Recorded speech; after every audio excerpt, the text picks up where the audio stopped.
What's up, hybrids? Welcome back to another episode of the Fandom Hybrid Podcast.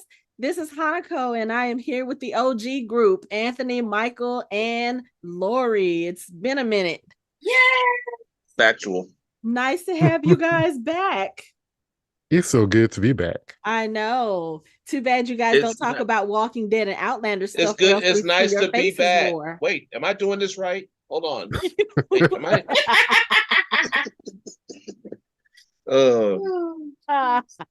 Did you say something about something called Outlander? You know I don't know what that is.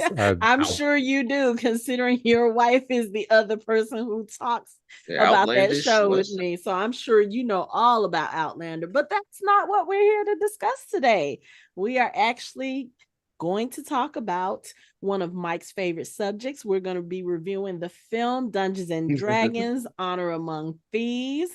This was one of the first tentpole movies for the summer, and we're just now getting around to talking about it. And I know that we are kind of split on this movie because Mike and I enjoyed it, and apparently Anthony and Lori did not. So let's talk about it, Mike. Whoa.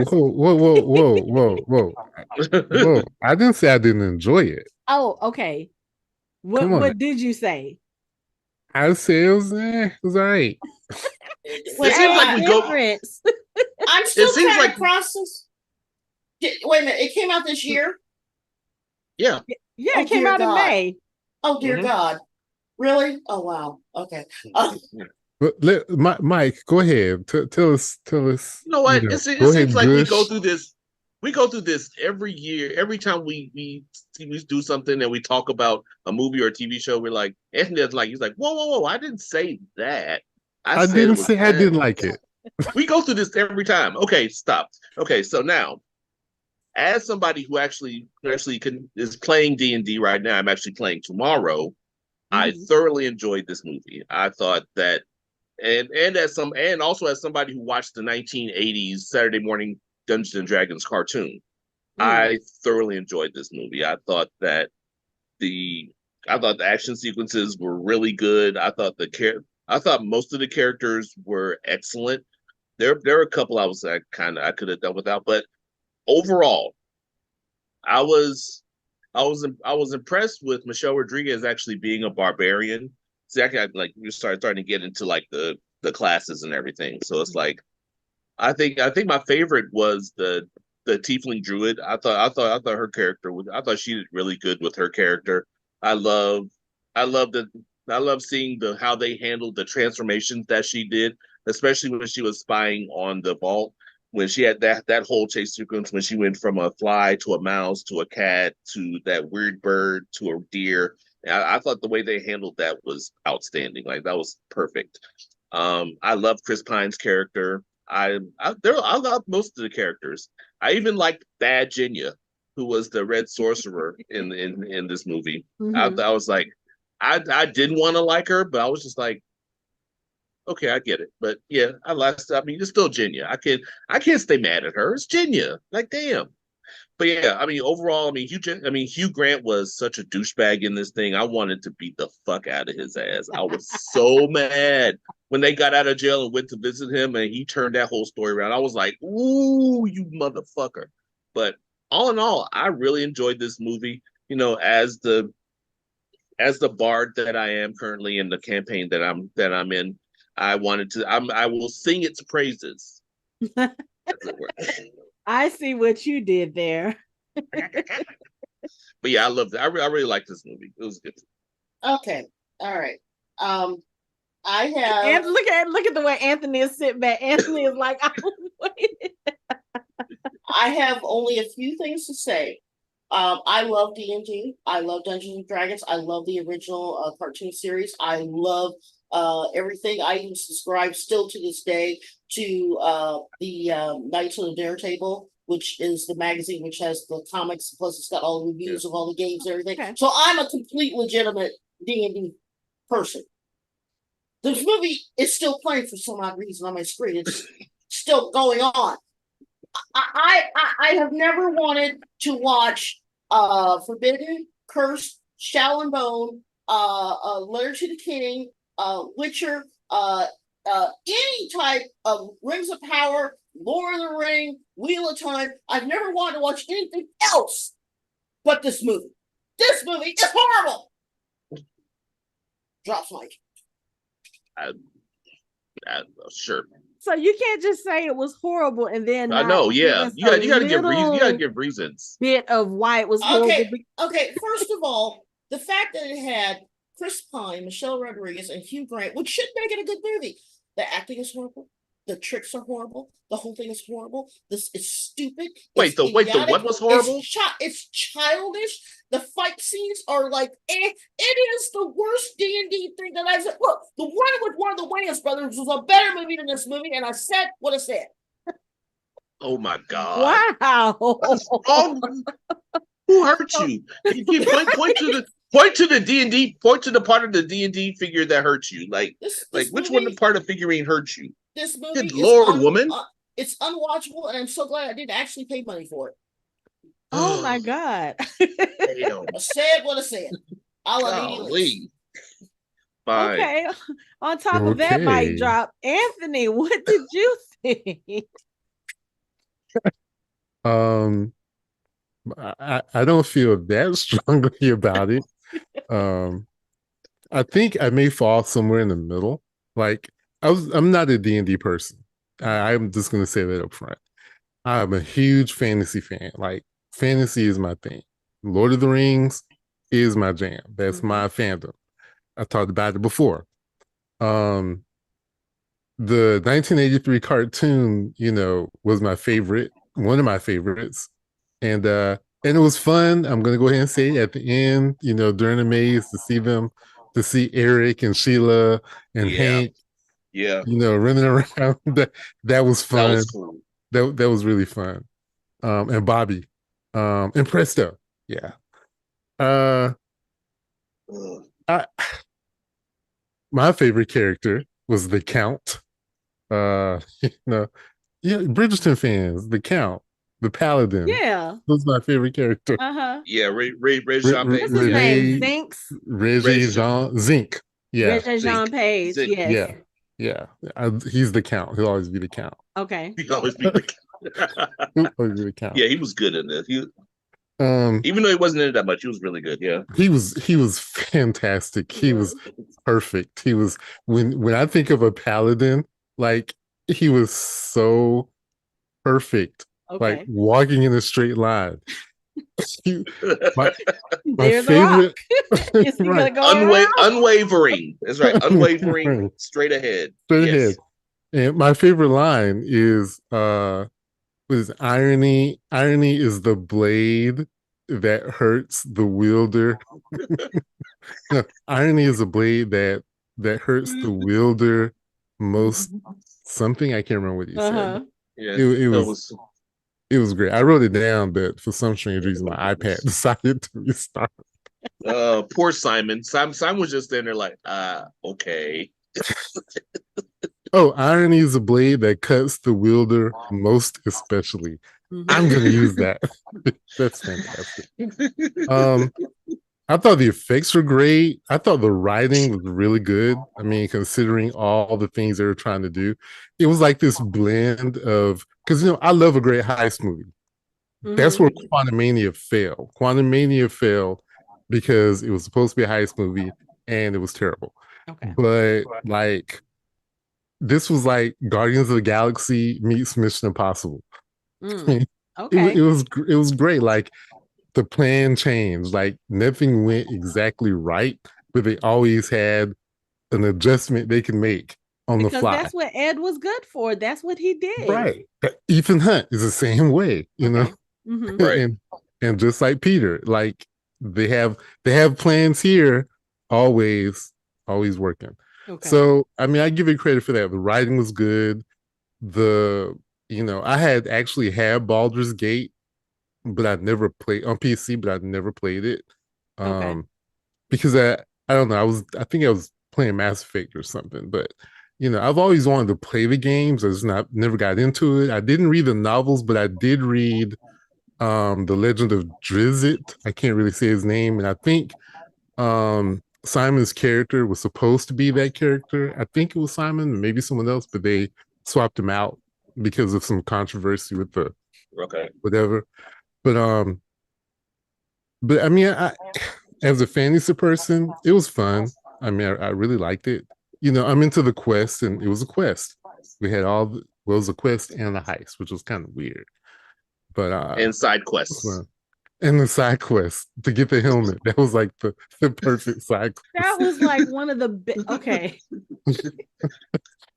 That was like one of the best scenes. Yeah, it was a perfect side quest. Okay. And the pudgy dragon. Oh my god. Oh my god.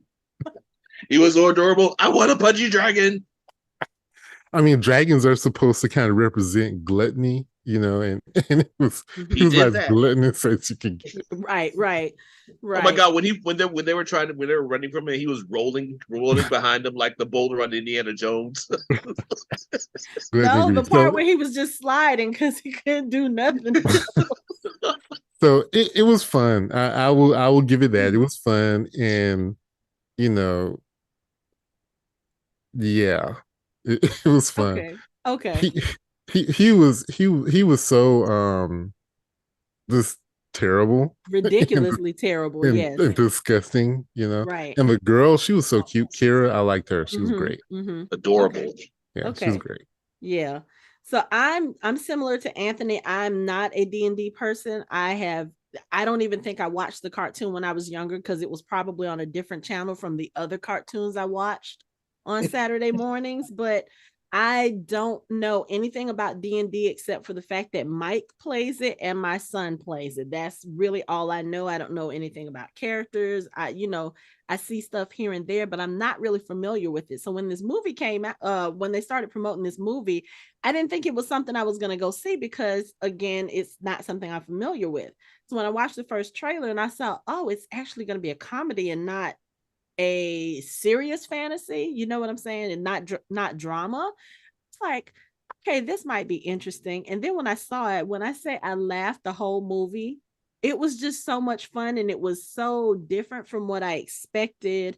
Chris Pine is in it, and Chris Pine is one of those actors that has such a range. He can do something so dramatically serious, and then he can do something that's so ridiculously stupid and make it fun and cool.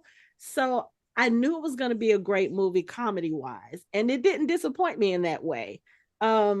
The relationship between Ed and Holga, I loved it. That brother sister bond where they were, it's like he's the silly one and she's the serious one, which you would think would be the other way around maybe, but it worked. Like you said, no, he plays a bard. Yeah. I mean, yeah, they're not serious. So again, like I said, me not knowing nothing about what the movie was about, like I didn't even know he was a bard at the beginning. When they're sitting in the jail and the guy and the monster comes in and starts flirting with her character, she's sitting there just eating and he's sitting in there telling jokes.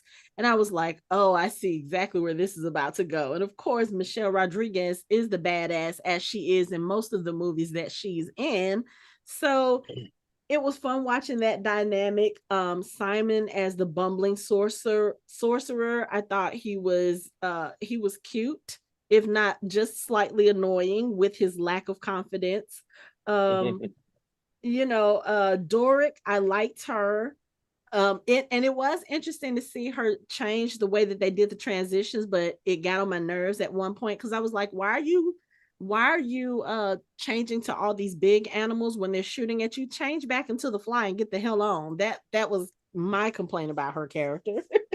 And then of course Reggae Jean, when he came on the screen, of course he comes in and it's like he's supposed to his entrance is supposed to be this, I don't know, it was almost like comedic and serious at the same time. I felt like I was watching a soap opera when he came on the screen because his character is so ridiculously serious throughout all of his scenes. And I was like, how did he maintain that? Because I would have burst out laughing just the way that he had to deliver the lines and the way that he had to say things. And Michelle Rodriguez, Holga's character, was like, boy, you're not a lot of fun, are you? And it's just, he was the best part of it for me, because he was so frustratingly serious.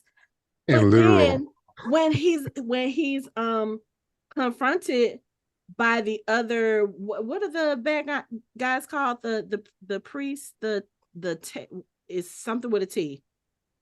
When they were in the underworld, and the bad guys came and he started fighting. Yeah, they're the undead. They were, I can't remember. Terran or something like that. Fans or something. I don't know. No. But when he pulled out that sword and started fighting, he became a totally different character. And I was just sitting there like, the hell? Like, that fight scene was one of the best fight scenes in the whole movie. Just the way that he was wielding the sword, and then the sword came apart and turned into a dagger. And then when he turned around and he resheathed and started, it was just so much fun to watch. But I had so much fun with this movie. Like, it was funny. It had Thayans. You know about Thayans? Yes, them. It's like saying Thayans with a lisp. Yeah.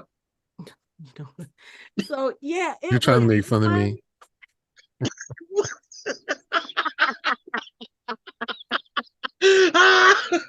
Touche, sir. Touche. I like when I think it was Michelle Rodriguez's character, when she said that he was a son of a bitch, and he goes, "Why are you blaming his mother?"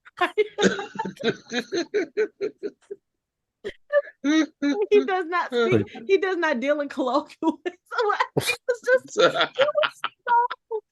ridiculously serious, and I was just like, how many blooper reels are there of the scenes with him? He deserved an award. But like I said, the movie was fun. It was serious in some parts. It was very heartwarming in some parts. Bradley Cooper's appearance as Holga's ex-husband, that was just the weirdest, funniest, cutest, most heartfelt thing, because it was just, I loved the movie. It was so much fun. I laughed so much. I was not expecting to enjoy it as much as I did. And I'm glad I went to go see it. It's just so bizarre to me that Lori hates it so much. I was like, what? So much fun. So I don't know. It's just, and maybe today is one of those days where I just didn't feel like it. But I just restarted and I'm getting the same reaction. I don't know. Maybe maybe I'm just not in the mood for this type of movie today. You know what? I'll tell you guys what. A month from now, let me sit back, let me rewatch it, and I'll let you know if I change my mind. But right now, This is like me not liking a cringy 80s coming of age movie. I mean, what the hell? This makes no sense at all. Yeah. It does. For me, it started out in the beginning. I was sort of like, huh. I was doing the Geralt thing, where it's just, huh. Mm-hmm. Yeah. Okay. And then, as it went on, I was like, okay, I see where this is going. But for me, I saw the trailer, I saw a dragon, I saw a knight, and I saw a mage. I'm in. Usually if I see those things, I'm gonna go watch the movie. Yeah. This is how I am. Right. And it checked all those boxes for me. So like I said, I'm not saying it was a bad movie. It wasn't a great movie, but it was fun. Okay. Yeah. So anyway, let's talk about the movie a little bit and what's going on. So Mike, I'm gonna ask you, as our resident D&D player, tell us a little bit about what Dungeons and Dragons is, and like how, because I know you guys do campaigns and stuff like that. So just give us a brief I'll do my best of what Dungeons and Dragons is, and kind of how it relates to this film. Okay, so for the uninitiated, Lori could probably help me like define it as well since she's played. Dungeons and Dragons is a role playing game. It's old. It's been around for a while. Basically, you sit around with your friends. You have figures that you use. You have a map, and you basically go on a mission to complete a task. Sometimes there's side missions. Other times there are usually monsters that you have to fight and on your path to completing your task. And there are a ton of side quests that you go on as well to get things and to get information and things like that. A lot of times you get sidetracked majorly. Like you can lose your way and just like get distracted on a side quest and spend way too long on that, and you will lose track of what you're supposed to be doing. But basically it's a game where you have to complete the task, you have to work as a team, and you have to use your imagination as far as like how to create your character, how your character acts, and things of that nature. Okay. It's a really fun game where if you get really involved in it. Like I am a Kalistar who is a bard and a cleric. Bards and clerics usually don't go together. It's really strange. Like it's kind of strange to have a bard and a cleric because bards are usually shifty and tricky and conniving, and clerics are like holy and all this other stuff. But it's in my backstory that I've backfallen. Like I'm not a believer anymore, so I use the cleric powers I have to combine with my bard characteristics, and I am a charlatan as well. So I can basically convince. I'm a con man, so I can convince you to do basically anything I want just by talking to you.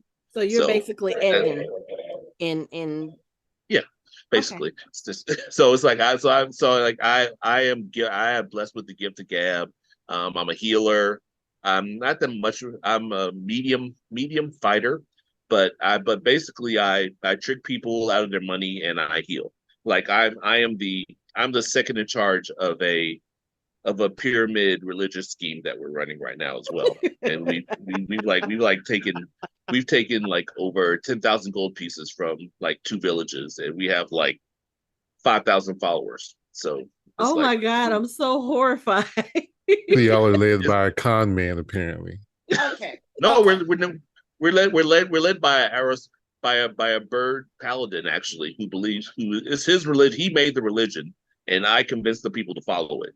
And I take all the money, and he preaches, and I'm like, whatever, do its thing.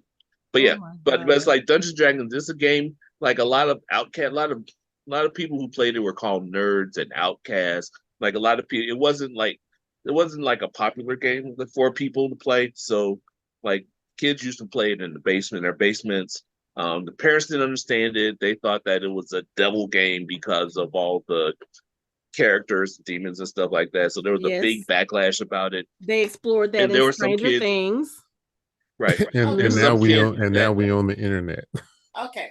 Exactly. Okay. It's like Google, some kids, Facebook, all that. It's literally everywhere. Like back in the day, I remember they were attributing kids committing suicide to their characters dying in their quest. Right. Yeah. Which I think they're. I mean, I don't necessarily believe that, but I think that if you get really into the character and you lose yourself, it's possible, but I don't necessarily believe that. I think there was a big propaganda push against Dungeons and Dragons back in the day because people just didn't understand it. Mm-hmm. So, but it's a great game, and I think this movie actually did a pretty good job of.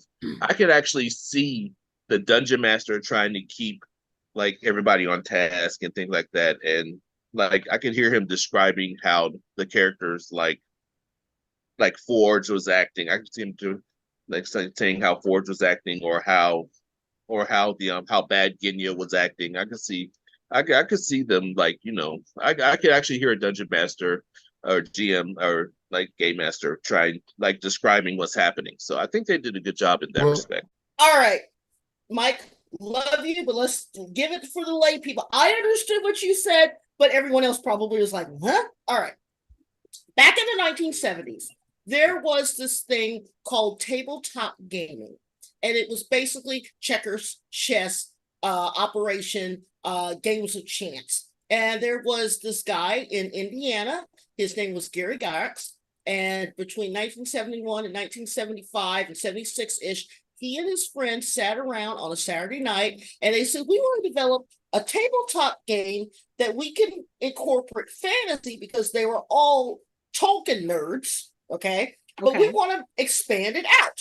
So they came up with this handbook called the Dungeons and Dragons Handbook. There's 1, 2, 3, 4 editions so far, 5, 6, and 7. The 4th edition is the most popular. They said, okay, we're going to set up a game where we have a guy named the Dungeon Master, or the GM, the Game Master, and he is going to have you roll or write up characters based upon a game of chance. You have dice, you have D20 dice, they have dice. You take this sheet of characteristics, strength, agility, invisibility. They listed a whole bunch of parameters, a whole bunch of rules, and you shake the dice and you roll for initiative, or you roll to see what your strengths are. Based upon those numbers, you fill out what they call a character sheet. And Gary and all the guys filled out the character sheets, and then they said, okay, this is your character. The main categories are paladin, cleric, barbarian. You usually have an elf. You usually have a bard, and then you have a warrior, and of course you have your standard wizard. Okay, so there's 6. Sometimes you might get a troll, you might get a pixie, you might get a dragon. Basically there's 6 to 7 main categories you can be. I usually play a bard. Okay. So basically, once you got those rules set down, they said, okay, this is how we're going to do it. We are going to have what we call campaigns, and they wrote these books. And there's other companies that do it. Kinsler Company still does it, where they write up this story. And the story is from point A to point B throughout this handbook. And the GM, the game master, is responsible for writing up an adventure, and you guys play it. As you play, he'll say, okay, Lori, you're walking into a trap and there's fireballs above, but you're out of 11 bolts. What do you do? Roll for initiative to see if you drop down on the floor or if you turn around, run, and hide. I roll the dice, I shake it out. I get a 2. A 2 means I run. A 3 means I find an 11 bolt somewhere in the back of my backpack. I hitch it up. I do it. He looks at it. He rolls the dice. He says, okay, so you get 2 points initiative. You can move forward, and that's how the game is done, and they're called campaigns. Okay? Mm-hmm. So once you get through a campaign, you can either level up, or if your character dies, you have to start all over again. You can retire the character. You can never use a character. You can use parts of a character, but you can never reuse a character. Okay, that's your basic D&D. Kinsler Company started a really popular magazine in the early 90s called Knights of the Dare Table, and they have their fictional game, which is actually a real game, called Hackmaster. And based upon that, they've been running the magazine since 1993, and they're still in publication. And they have all these funny skits. They do reviews of all the board games. They have the section called the good, bad, ugly, where it's a good character, bad character, mid-level character, horrible character. And they have a con that is called Gen Con. It's held every year in the fall, and it is the nerdiest of the nerds. I actually wish I could go. Basically, it is an entire weekend of nothing but D&D being played in a massive convention center in Gary, Indiana, and it's called Gen Con. And from there, there's several documentaries. You can go on YouTube, you can go on Netflix, you can go on Amazon and see these. Sort of like the Star Trek fandom. But basically, they've got cosplayers. They've got, you've heard of Forgotten Realms, the book series, Drizzt, that's from D&D. Also, you have another popular book series called Dragonlance, which came out in the mid-80s. And Dragonlance is like the quintessential Dungeons and Dragons because of the tropes of the twins and the maiden and the goddess and the cleric and all that. So basically, all that nerddom that you see is from these guys in Indiana sitting around a kitchen table saying, we want to play a game of chance with rules versus, say, playing... What's that one strategic military game they used to play? What's it called? Whisk or Wash? Battleship. Risk. Yeah, Risk. Right. So they based it kind of off of that. So basically, The reason why they have it, it's so popular, is that people like me, I spent all 4 years of high school playing Dungeons and Dragons in the library at lunchtime. Yes, I was that popular. Okay, I was going to say, because you've mentioned that convention before. Okay. Gen Con, yes. Yes. And I played D&D exclusively all through high school. Senior year, we switched up. We played superheroes, but it's the same concept. D&D is very, very important to me. I have dice and I have all my other stuff. I just haven't. I don't play a lot because Martin doesn't like to play, but I do. And there's online. A couple of our friends that Mike knows, I know Anthony Anderson, Alan. He plays a lot, but it's a fun thing. It's good, clean fun, and basically, if you want to get into a good, proper nerd fight, play Dungeons and Dragons. How'd I do, Mike? No, you did better than I did. Also, there's a celebrity game that's continuous that Joe Manganiello hosts. Right. Yes. It's it's crazy. I watched the special on it. It's like he gets everybody in there, like Vin Diesel, Stephen Colbert, Chris Hardwick, like sometimes like Favreau, the Russo brothers play. It's insane. And it's like a continuous game. It's ongoing. They've been playing for a minute. The longest running continuous D&D game is a bunch of guys out of Wisconsin, and they have been playing for 36 years. Oh my God! Doesn't it go through his house like the whole? Yes, it goes through his. Yes, he built the game. In his basement, and now it's all the way into the living room. Yeah, the map. Yeah, the whole thing. Yeah, he built tables throughout his house. Starting at the basement. Yeah, it's magnificent. They've been playing since they were about 14 years old, and they're in their late 50s right now. It's crazy. It's crazy. I just wanted to touch on a couple of things that Lori said and Mike mentioned. Forgotten Realms actually is the campaign they used to do the movie. So a lot of the stuff is familiar because it's straight out of Forgotten Realms. Okay. Okay. You mentioned Drizzt. Yeah, they were going to use the Drizzt character, but there's something going on between about the IP. So they decided to not use Drizzt in this. But you heard them talk about Baldur's Gate. All the locations they mentioned are from Forgotten Realm. Right. Yeah, all Forgotten Realm stuff. Yeah, I noticed that. As soon as they said Baldur's Gate, I was like, oh. So yeah. And by the way, that first book is awesome. And if you read the Legend of Drizzt, which I read, is really good. It's his origin story. Right. Good. Yeah, the origin, the mountain and the ice and the whole. Oh yeah, it's the what's it? The ice wind, something like that. Icewind Dale. But anyway, yes, Icewind Dale. Yeah. So one of the things I wanted to say was that the directors, I think, actually gave all the actors their characters cards. They told them what their powers were, what their rank was, and all the stuff they needed to know. Yeah, and I think which I think is kind of cool. Yeah, one of the other things that I've heard them mention in interviews is that they actually played Dungeons and Dragons, and that was one of the ways that they bonded with each other as a cast. Was they actually? I think like Michelle Rodriguez is a very big Dungeons and Dragons person. So, and I think Chris Pine said his nephew is a huge Dungeons and Dragons person. So yeah, it was interesting. It's interesting hearing the backstory and then seeing how they bring that to life in the movie, because like what Mike was describing about his character, that really does sound like Edgin, Chris Pine's character. He is part of the Harpers, and they're this group that they don't hurt people, but they kind of, I guess in a sense, they're like the Peter Pans of the group, or not the Peter Pans, the like the Robin Hoods. Like they keep people from thieving, and they try to take care of the little person, and they don't take any glory or any payment for themselves.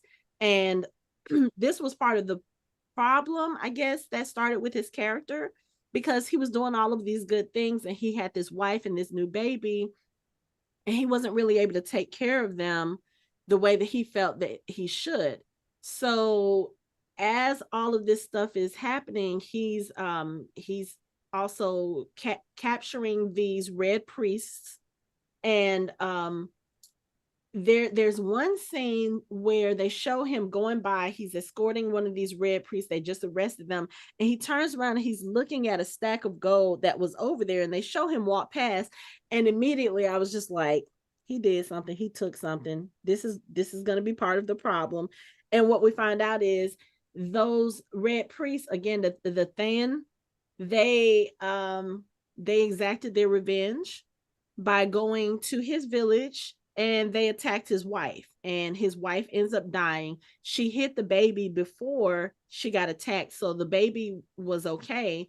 But when his wife died, he gave up his oath to the Harpers, and he just decided, okay, you know what, fuck them, I'm not going to deal with them anymore, because my working for them got my wife killed. And then of course you find out later on in the movie, it wasn't that his oath got him killed, it was kind of his greed in a way, because he stole some of the gold and did not know that the priests actually, I don't know, they put locator spells on it or something, but they had a way to track where their gold was.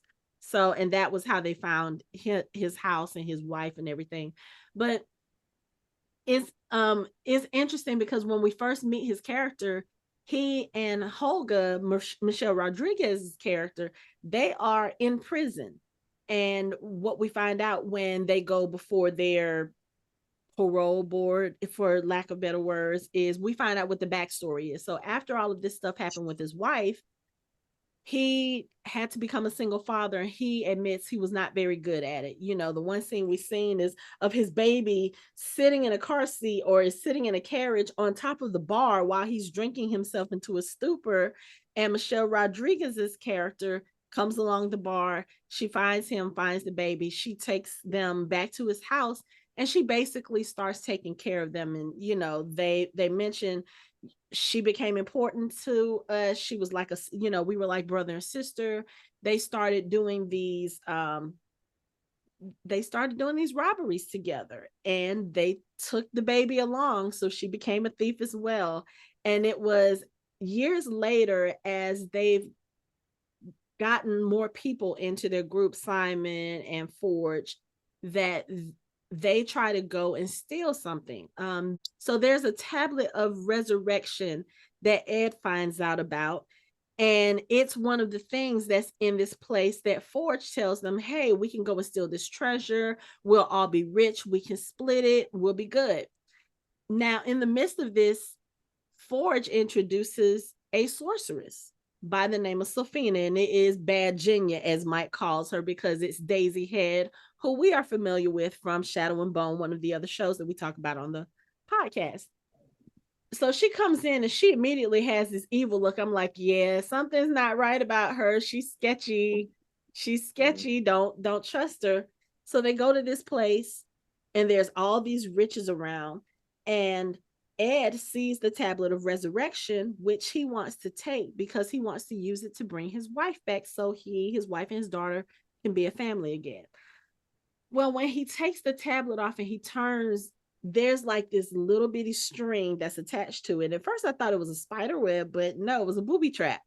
So the string snaps, all these different guards come in, and Sofina starts killing people. And Ed is looking at her like, we don't hurt people. Like, that's one of his number one rules, is that they don't hurt people in the commission of these burglaries and robberies that they do.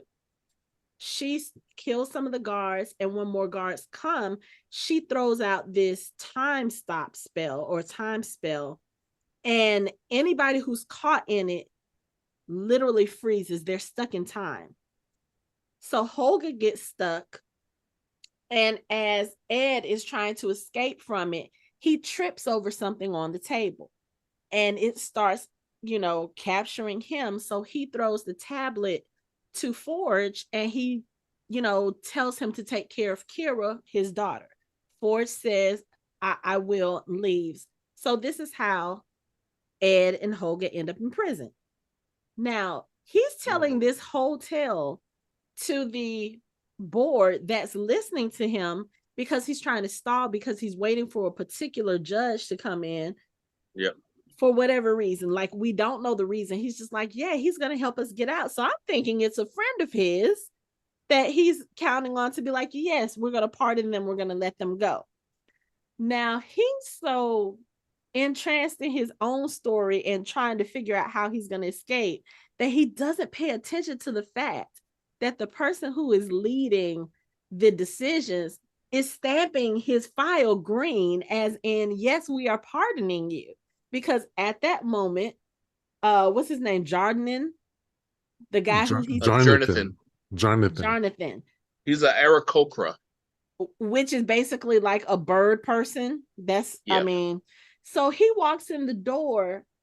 Ed starts talking to him like he's an old friend, but what he's doing is, because this dude is a bird, he grabs him.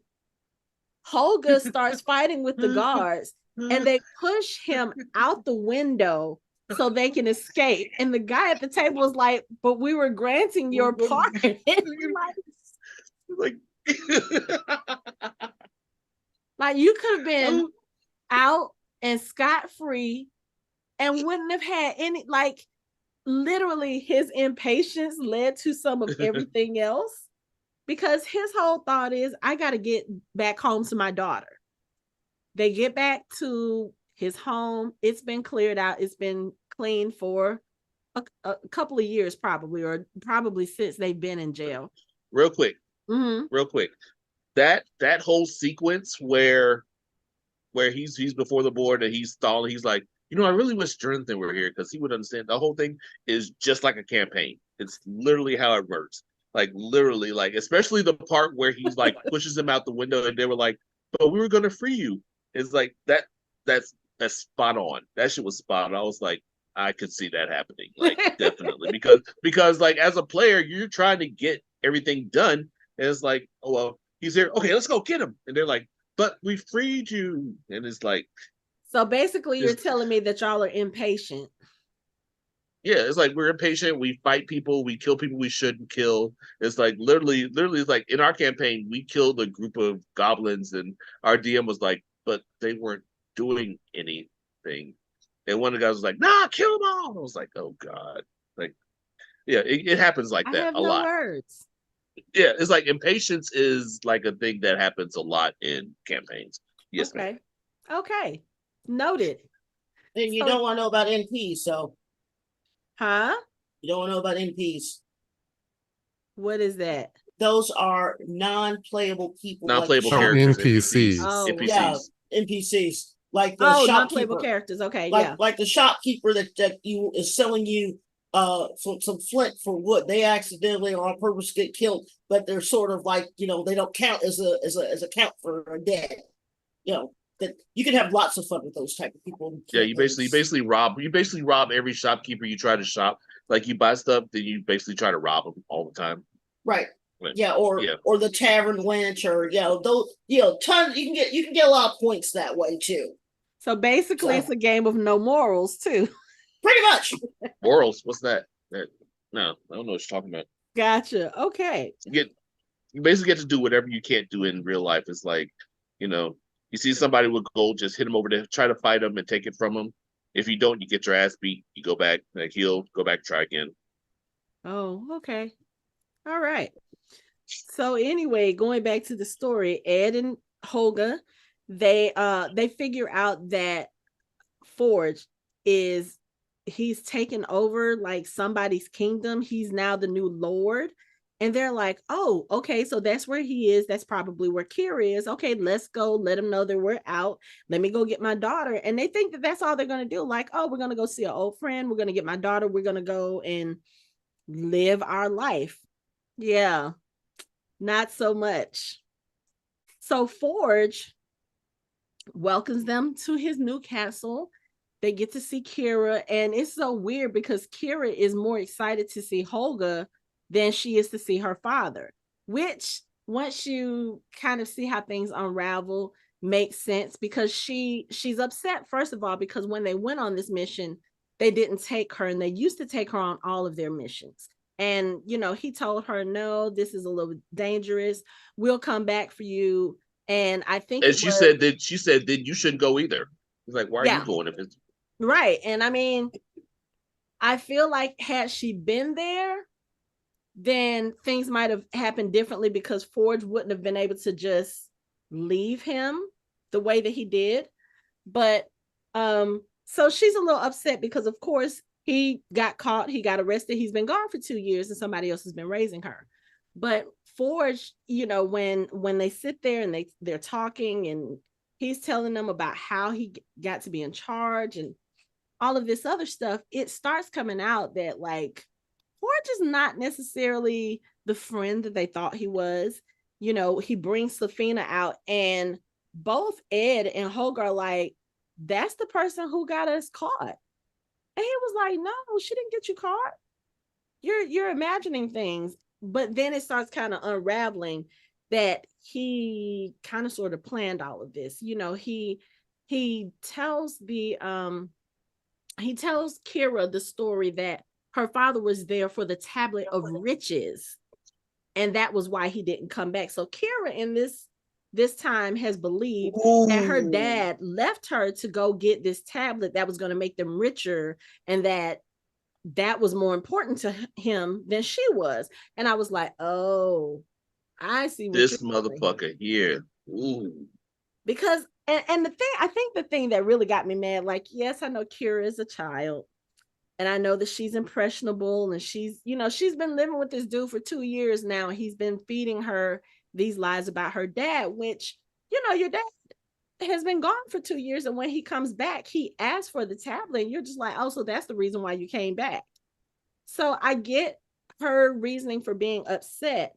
But once Forge and Ed start having a conversation and Ed is like openly accusing Forge of being a liar and telling Kira lies, when Holga backs him up, I felt like Kira should have been like, okay, Holga would never lie to me, because the way that they showed us this relationship, like Holga again saved both of them and she has helped raise Kira since she was a baby.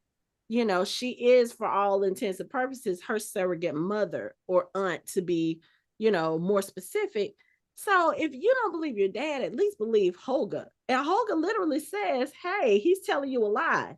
This is what your dad went for. Why are you telling her these lies? Like, they're openly accusing him and confronting him about being a liar. Kira gets upset because she still thinks her dad is the one that's lying to her, and she runs out. And then that's when we find out, oh yeah, Forge planned all of this. Like, oh, you weren't supposed to get stuck in the time spell. It was supposed to be Ed and Simon. They were supposed to be the ones to get caught, but Simon got away. So it was y'all two, and you should have stayed gone. But no, you're here because you escaped from prison. Oh, that was the thing that got Kira mad, because they told her they got an early release. And then they find out that they're wanted for escaping, which to me, but y'all were going to pardon them. So just let it go. Y'all can let them go. Yeah. There were a couple of, you pointed out, very two huge problems with the writing. Mm-hmm. Otherwise, the writing was good, but like, no, they can't just let them go because they assaulted Jonathan. That's assault. Like, he threw him through a window and rode him like a hang glider. Yeah, you deal with that. Like, but no, technically, they didn't do that until after it was stamped. It, right. He stamped it, and then they did it. So they were technically free. A crime is a crime. They threw somebody out the window and rode him like a paper plane. No, it was an accident. That is assault. He was trying to talk to him, and they stumbled out the window together. And then, whatever. No, Holga beating up the guard was kind of the giveaway. Well, no, she was confused as to what was happening. My client had no idea what was going on. She was confused by Edgin saying, "Now, Holga." That was confusing her. She's a barbarian. They're not known for their overwhelming intelligence. Come on now. Sure. So basically what we're saying is Anthony, there should not be wanted posters of them, because technically speaking, they were pardoned. Anthony, like, if you're gonna put wanted posters, come back to us.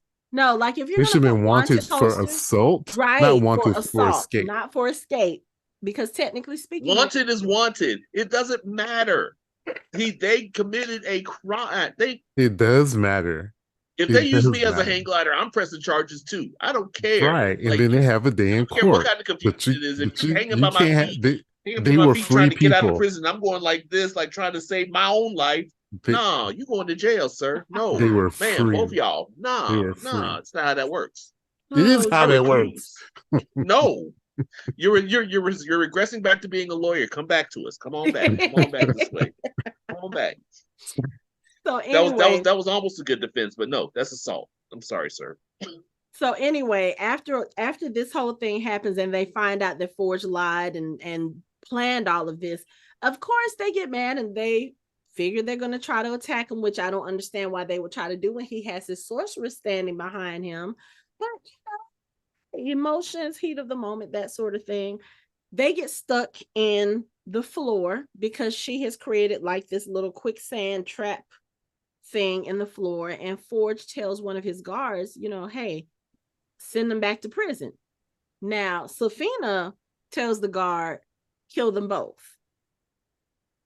So they get led out. They're about to get killed, and they're on their knees, and Holga happens to notice the weapon that the guard is about to kill them with. She starts asking him questions about the blade. Also, is that a blade made by such and such? Oh, how do you take care of it? How often do you oil it? And I was like, what? And then you see her like trying to dig up one of the bricks in the ground, and I was like, oh, okay, she's stalling to attack. Okay, this is cool. So of course she finally gets the brick up. She starts attacking the guards, and she starts whooping ass. Meanwhile, Ed is over here. He obviously is the bard because he's not fighting at all. He's like, yeah, let me use. He's like on the step, to try to get this rope off of my hands, and he pretty much takes the whole time that she's sitting there fighting 6 or 7 guards. I was like, yeah, okay. So this is what we're doing. Oh my god, that was funny as shit. The dynamic is about to be. It's like she's over there like throwing people through walls, and he's over there like. Yo, she did some wrestling moves that were hella impressive. Like the one thing where she grabbed the guy and she literally caught him midair and slammed him into the ground. And then choke slammed somebody. I was like, damn, that's. Then the other one where she kind of jumped at him, she pulled like a Black Widow move. She caught him by the neck and then slammed him down. I was like, she is whooping their asses. This is so much fun. I love watching her kick butt. I don't care what kind of movie she's doing. I love watching her fight. So of course they get away. They have to try and figure out how they're going to come back and rescue Kira and get back at Forge. So they're like, hey, I have a plan. We need to do this. We need to go find Simon. Now, poor Simon. This dude is supposed to be a sorcerer. Supposed to be. He's supposed to be. He is a sorcerer. Not a great one, but he is. I mean, he is a sorcerer. He's a half elf sorcerer. He might not be a good one, but he still has that rank. It's fine. It's cool. Did you see that show he was doing? He wouldn't.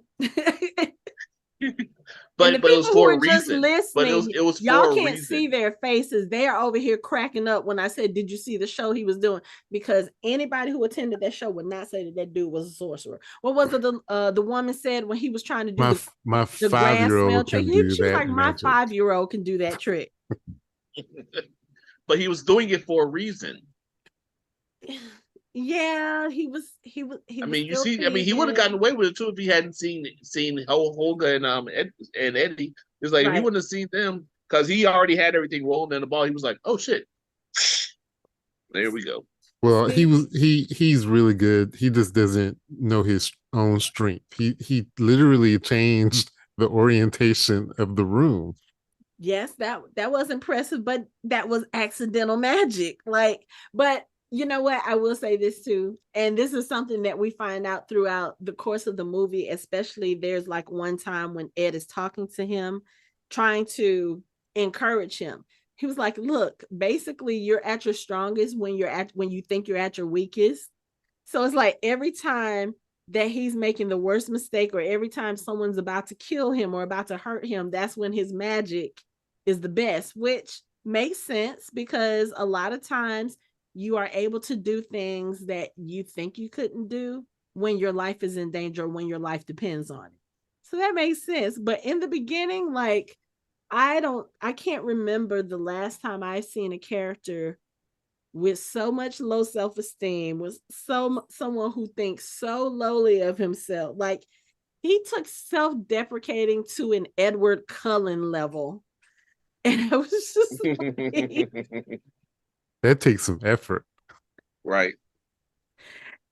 I mean, the I fact am that not worthy of you.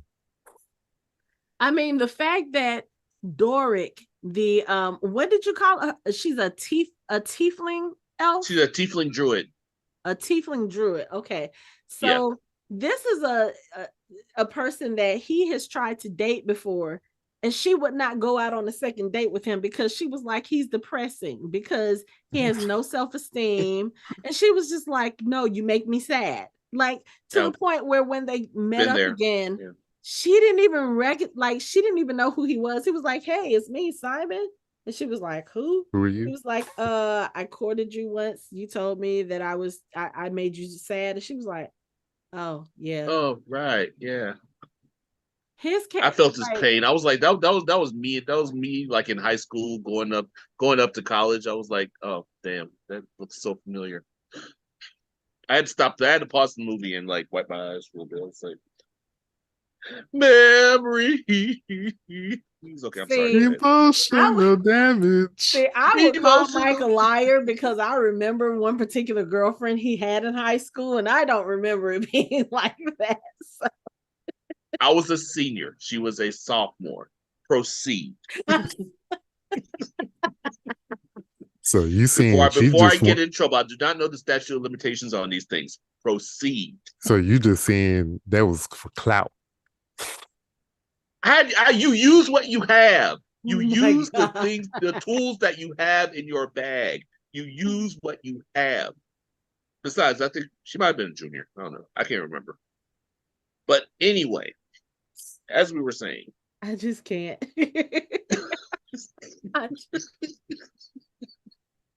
We were talking about, okay, we're in the weeds now. Let's get into the weeds.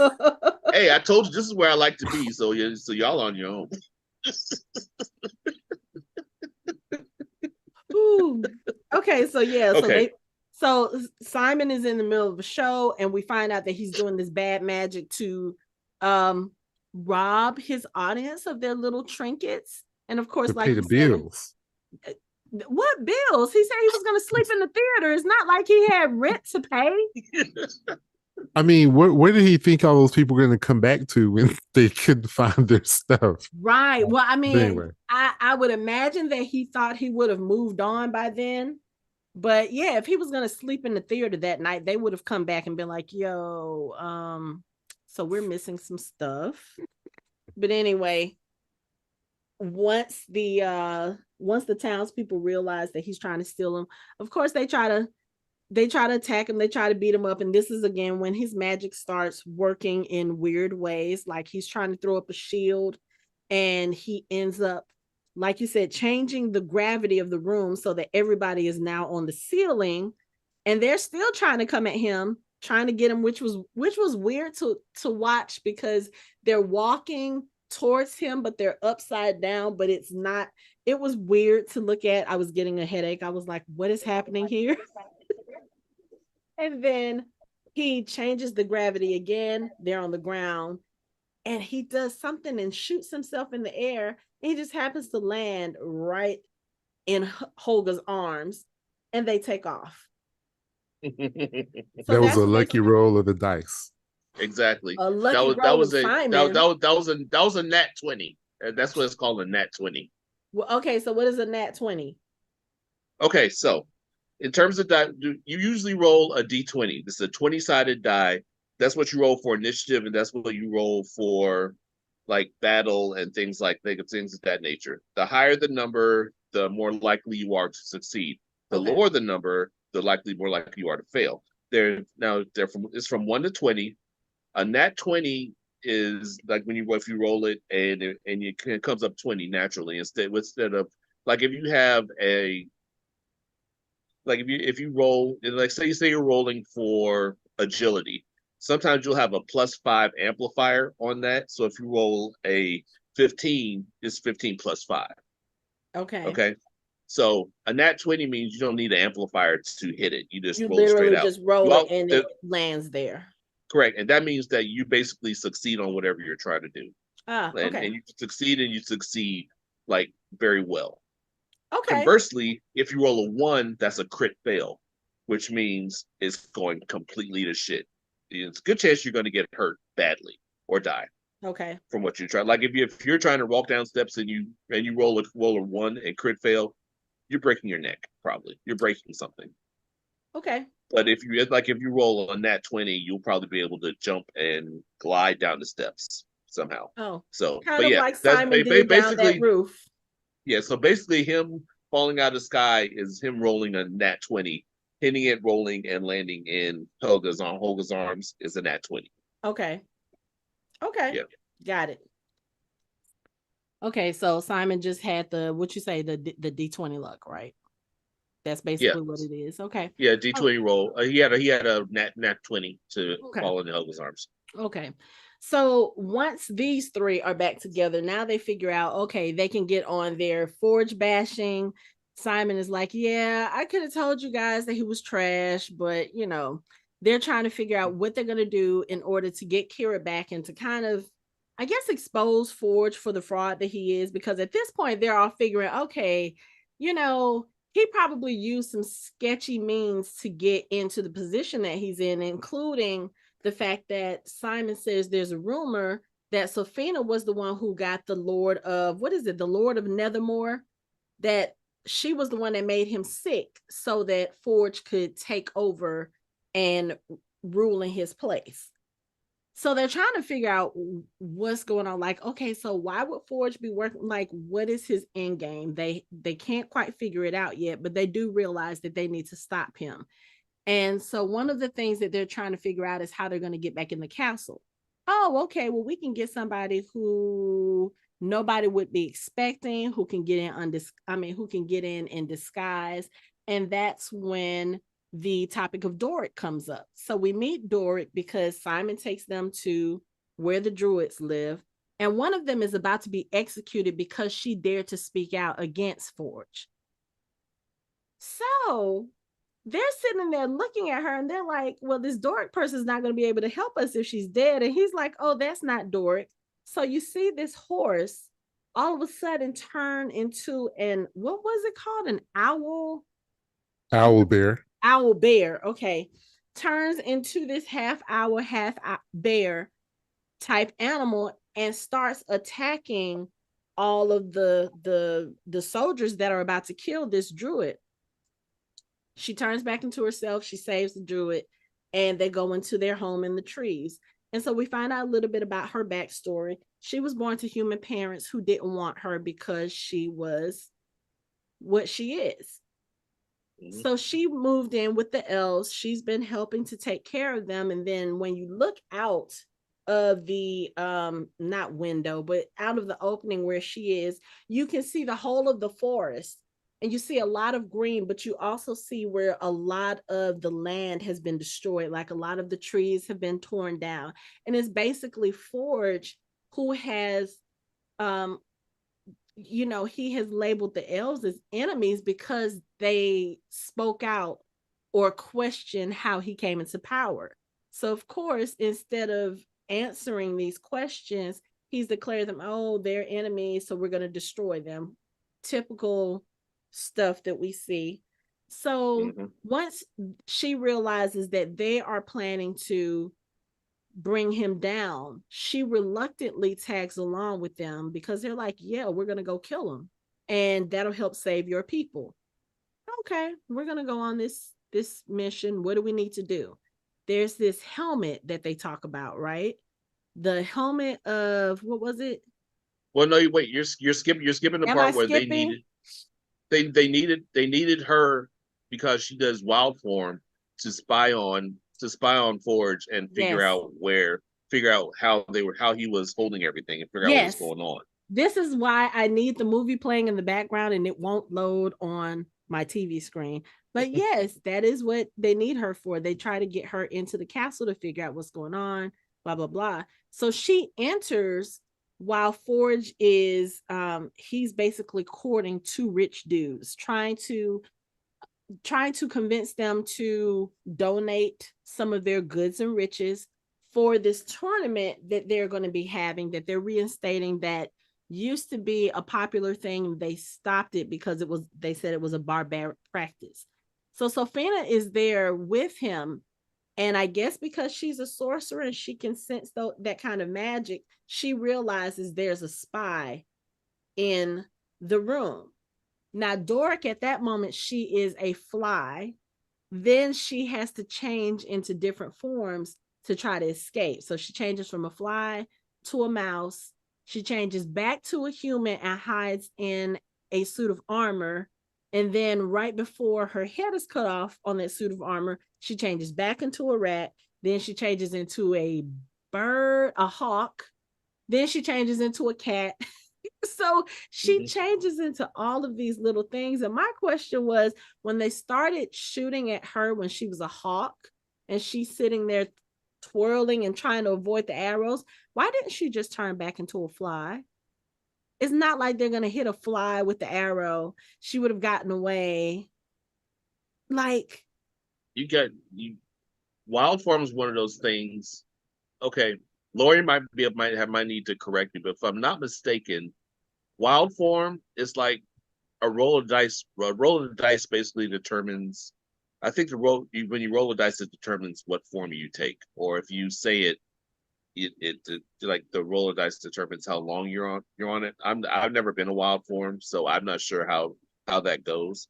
Okay, but I was gonna say she had a bad roll. Because I was going to say, at first I thought it was that, okay, well, once she takes a form, she can't take it a second time, but she turned into a mouse twice. So that kind of killed that theory. And I was like, okay, so why doesn't she just change back into a fly? She had a bad roll. Okay. Because she went from mouse to human, back to mouse, then to a hawk. Then she fell through a chimney. She turned into a cat. Then she turned back into a human.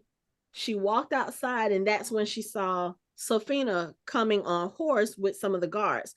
Then she turned into the weird, I don't know what that thing was. It was like a turkey ostrich, something. Something was weird.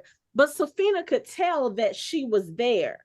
Mm-hmm. So she had to run from Sofina. And she changed into a deer, which is what Holga has suggested from the beginning. Yeah. So she changes into a deer, and then she finally gets out of the castle. But like I said, I was like, that's too many close calls. She could have just changed back into a fly. She could have got on. She had one of those roles where not only was she restricted in form, but she was restricted in time. Oh, okay. So I guess, again, I don't know anything about D&D, so I guess that makes sense if that's what they're incorporating those types of rules into no, they definitely were. Okay. I haven't played, but I could tell they were doing that. Okay. So again, this is where they're trying to figure out how to take down Forge with the information that they have, and they're like, okay, so what we need is behind this vault that's being protected by some kind of it's like a spell on the lock. And then when Simon hears what kind of spell it is, he was like, oh, there's nothing we can do. Even if I was a good sorcerer, I wouldn't be able to get through that. And they mention a helm of, what is it? The helm disillusionment? Was it disillusionment? I don't disenchantment. Was it? Okay. I think it was the helm of disenchantment. I think that's what it was. So they mentioned this helm of, I think it's disenchantment, and it can disable any kind of spells with Helm of Disjunction. Helm of that's okay. That's what it was. So it can disable spells that's in its vicinity, but they don't know where the helmet is. So, Simon and Ed are having this conversation about the helmet, getting the helmet, using the helmet. And Simon is like, even if we find the helmet, I would have to attune with it, and I can't do it. Again, this is he's not very confident in his abilities. And Ed is steady trying to tell him, yeah, you'll be able to do it. Well, even if you think you can't do it, don't tell the others that you can't do it, because I don't want to destroy the morale. So when they go back to the table, they find out that Holga thinks she knows where the helmet could be. And she was like, yeah, some of my kinsmen fought at such and such battle. They might know where the helmet is, because that's what the battle was for. They were trying to protect the helmet. So they decide they're going to go to the cemetery because Simon has a coin that will allow him to talk to dead people. Basically, you do this spell, the dead person wakes up, you ask it 5 questions, and they go back to sleep. And this is one of the funniest instances in the whole damn movie. Again, this is exactly how it would go in a campaign, because it's like you would literally, the DM would hold you to that 5 questions. So if you ask something stupid, like, is he serious? Like, yes, I'm serious. Wait, did that question count? Yes. Kind of like it was in the movie with the first person. Exactly like it was in the movie. They wake him up and they ask him if he knows where the helmet is. And he asked another question. And then he was like, wait, does that question count? Yes. I'm not talking to you. You only answer the questions I ask you. Okay. Okay. And Simon's like, why did you put okay on the end of that question? I didn't do that. And he goes back to sleep because that was the 5th question. So they have to go through this with several people. And it's so funny because they get one barbarian who talks about, oh yeah, I had the helmet. I was going to hand it off to this person. And he ended up getting cut in half. So he died. He doesn't know where the helmet is. Oh, it might have been with such and such. So they start finding these different relatives of Holga's, and they get like different pieces of this story. Somebody passed it on to this person, and then that person died. This person was supposed to have it, but he slipped on a stone and hit his head on the bathtub and he died. And they got ready to leave him. He was like, no, don't leave me like this. You got to ask me 4 more questions. So they ask him 4 more stupid questions, and he goes back to sleep. Then they find this one person, and he finally is able to tell them that, you know, he was trying to get the helmet away, and he comes across this whatever the priest, the red priests are called. I can't remember what they're called, but it's Regé-Jean Page's character. And he was like, a paladin. He's a paladin. But that's not what he called him at first, because I don't think he knew he was a paladin, because he was talking about. He said he was a Than. He said he was a Than. So, you know, because he had the Than thing on. And he had the symbol on his head. And he said that he told me that he would protect the helmet at all costs, and for some reason I believed him. So they were like, okay, so where do we find this person? They start discussing it, and they get ready to leave, and they find, you know, the guy's like, hey, you gotta ask, or Ed is like, okay, so did we ask that one the 4 questions? Yes. Okay, so what's your favorite book? And the guy starts talking about his favorite book, and they start walking away because they think it's the 5th question. So the corpse is like, hey, that was only the 4th question. Hello. And they kind of leave him there. He can't die again until he's asked the 5th question. And they just kind of leave out the graveyard to go find Regé-Jean's character. So this is the part where we find Regé-Jean. And again, like I said, when he gets on the screen, the first time we see him, where our people encounter him, he is in a village, and he does this whole show of taking his jacket off because there's like a commotion going on in the water. They've caught this like large ass fish. And I'm like, what is he about to do with this fish? Well, apparently this fish has swallowed the child of this cat person, like literally a person that is a cat. And Regé Tabaxi. Huh? Tabaxi. Tabaxi. That's T-A. Oh, okay. Yeah. Okay, so that person. So his character, what's his name? Xenk. Xenk. Yeah. So he goes up to the fish, and he touches it and calms it down, and then he opens the mouth and he pulls this cat out. And I'm sitting here like, what the fuck am I watching? I suddenly wanted to watch Bridgerton so bad at that moment. When I say, I never say this. You know, I never say this. That is one good looking man right there. Okay. He's very fine. He's very much so. Yeah.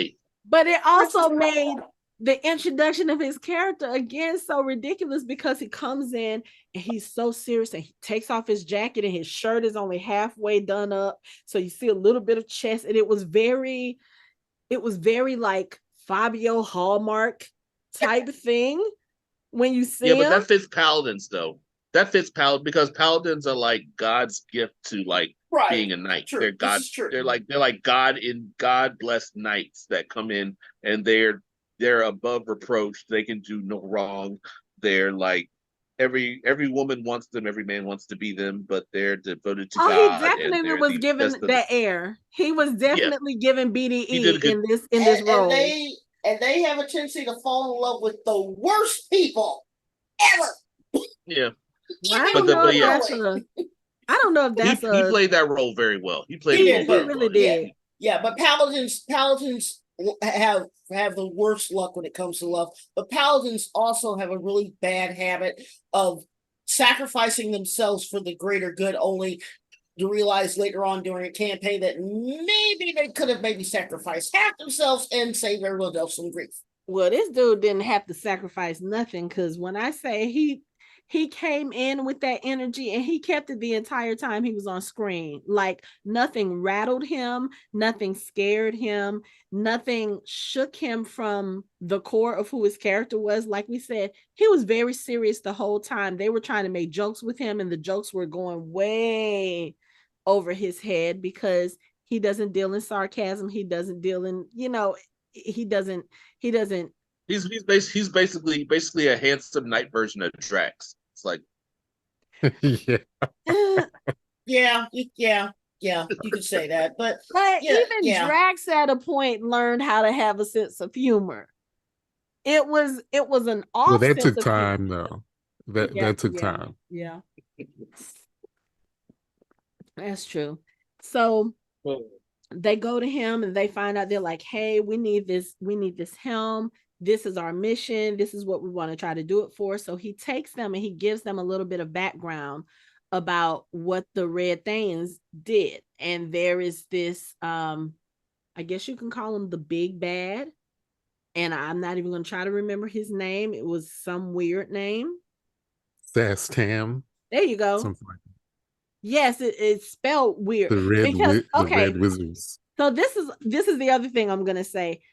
I couldn't really keep up with the dialogue when I watched it in the theater because there were so many terms and names that I was unfamiliar with, and I didn't have closed captioning on. Right. So when I watched it today, I turned on my closed captioning and things made so much more sense to me.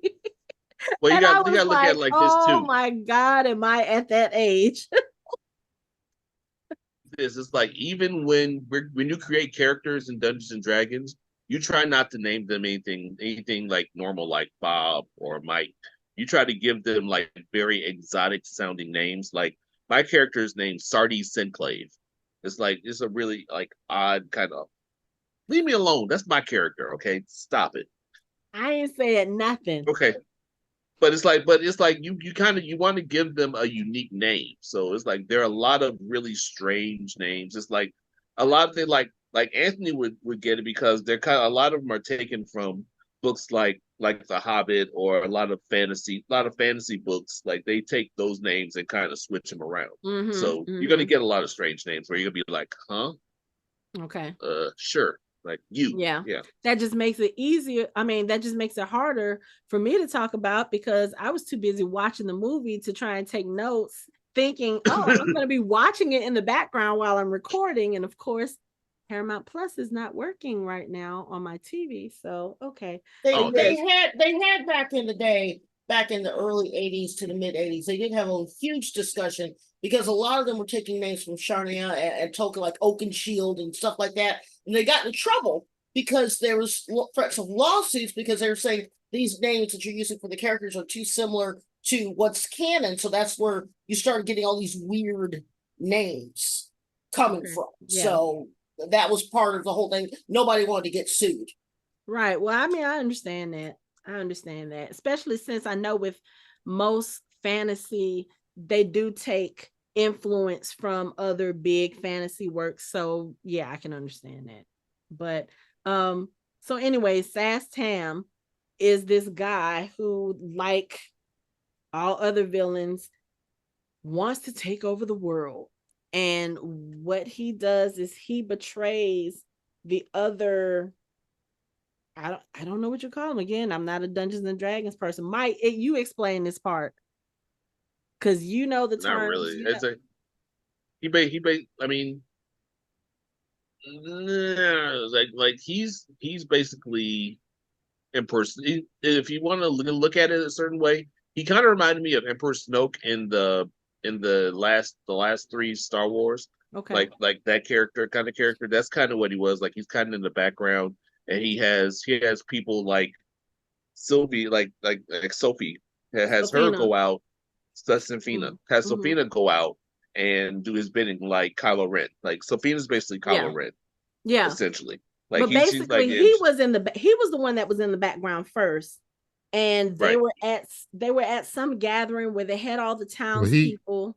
He was one of the 8 Zolkirs in Thay, and he was also a necromancer. So his whole plan was to create an undead army and take over Thay.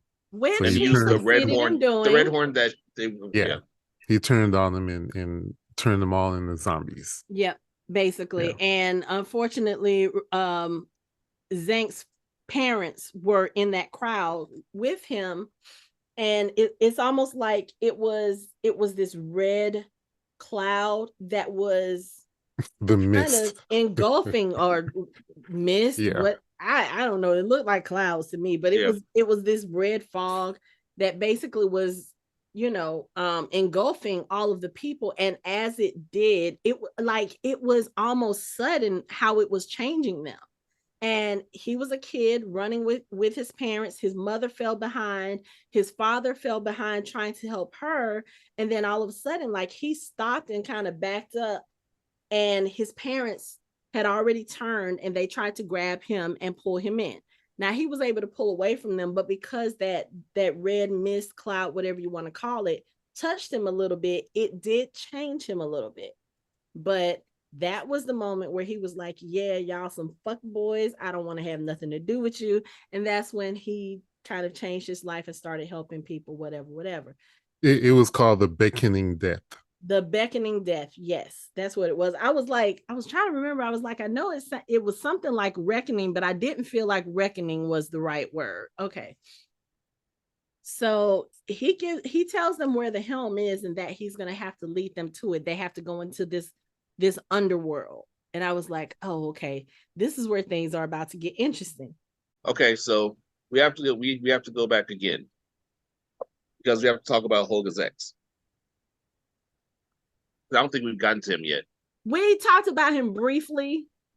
Just what I was mentioning, what I liked about him, but it's like, but she actually gets something from him that's very important later. That's true. That's what I remember. That's true. So, but okay. And he's a halfling. Is that what they're called? Yeah, halfling. He's a halfling. Okay. Because I was like, when he opened the door and she was towering over him, I was like, okay, is it just because she's a barbarian? But then I thought about it, I was like, no, she and Ed are the same size. Like, she's not like this overly huge person. So I was like, oh, okay. It's almost like he's the size of an elf or a dwarf, but he's a regular human. He's just small. And it was so weird because, of course, me being stupid, I'm sitting here like, the logistics of how that is going to work is just like, I don't get that. Well, what about, and apparently Hagrid's parents were the same way? Yeah. I mean, and apparently he has a type, so that's magic. You can wrap your head around that, Hanako. Come on now. Because never mind. Because remember, Hagrid said his father was a wee fella. So Wee fella. a wee Yeah. fella. His mom was a giantess. So. But that was weird to me as well too. So I was just like, how, like, anyway, no, because that How does the logistics of that we'll work? go way into the weeds, and then you'll see really how crazy my brain is. We don't need to go there. But yeah, so anyway. Having a boys flashback. Exactly. Yes, sir. But I don't want to go there. I don't want to go there. So anyway, yeah, Holga has a type, but so does he. Obviously. So Holga's ex-husband, he basically divorced her. I guess if you have divorce, he sent her a letter stating that he was no longer her husband when she was in prison, because I guess it was like, you're too unpredictable, and I just can't live like this. So she goes to visit him, as she says, to get some of her things and also for closure. And they have this nice little conversation. She gets to meet his new girlfriend, who is also a barbarian. So like you said, he has a type.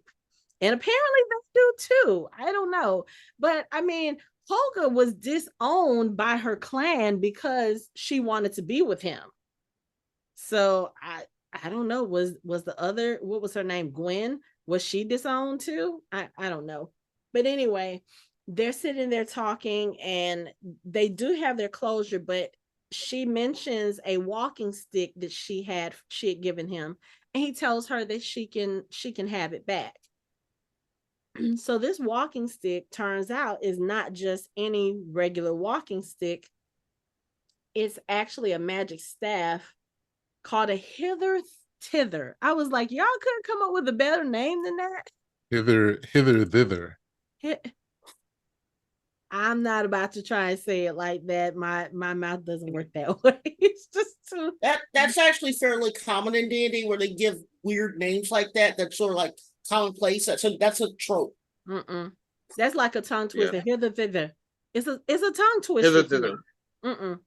So anyway, hither. It's this magical staff that can create portals. So you put a portal here, and you can see another place, and you put a portal there, and it helps you travel from one. You make a portal hither, then you look and you make a portal thither. Hither, thither. Mm-hmm. It's a here and there stick. There you go. Thank you. It's a portal stick. Here and Let's there. just call it that. A portal stick. No, it's hither, it's hither, thither. Okay, whatever. So anyway, while they're going to this underground world where Xenk has hidden this helmet, they come across all these different little weird creatures. And oh no, the way that they get in. So they're traveling in the forest. And of course, Xenk is having a conversation with Ed, and already Ed just does not like this dude. He's like, you talk too much, you're not funny, you don't get jokes. And Xenk is kind of also, I won't say he's making digs at Ed, but he's basically trying to tell Ed, like, hey, yeah, so you gave up your oath to the Harpers, but that doesn't mean that the oath gave up on you, this sort of thing. Yeah, you know what you're supposed to do. So when you go and defeat Forge, you got to give all the riches back to the people. You can't keep any of it for yourself. So already he's getting on Ed's nerves. Again, that was another one of my favorite lines. Just because you make a parallel sentence doesn't mean it's not nonsense.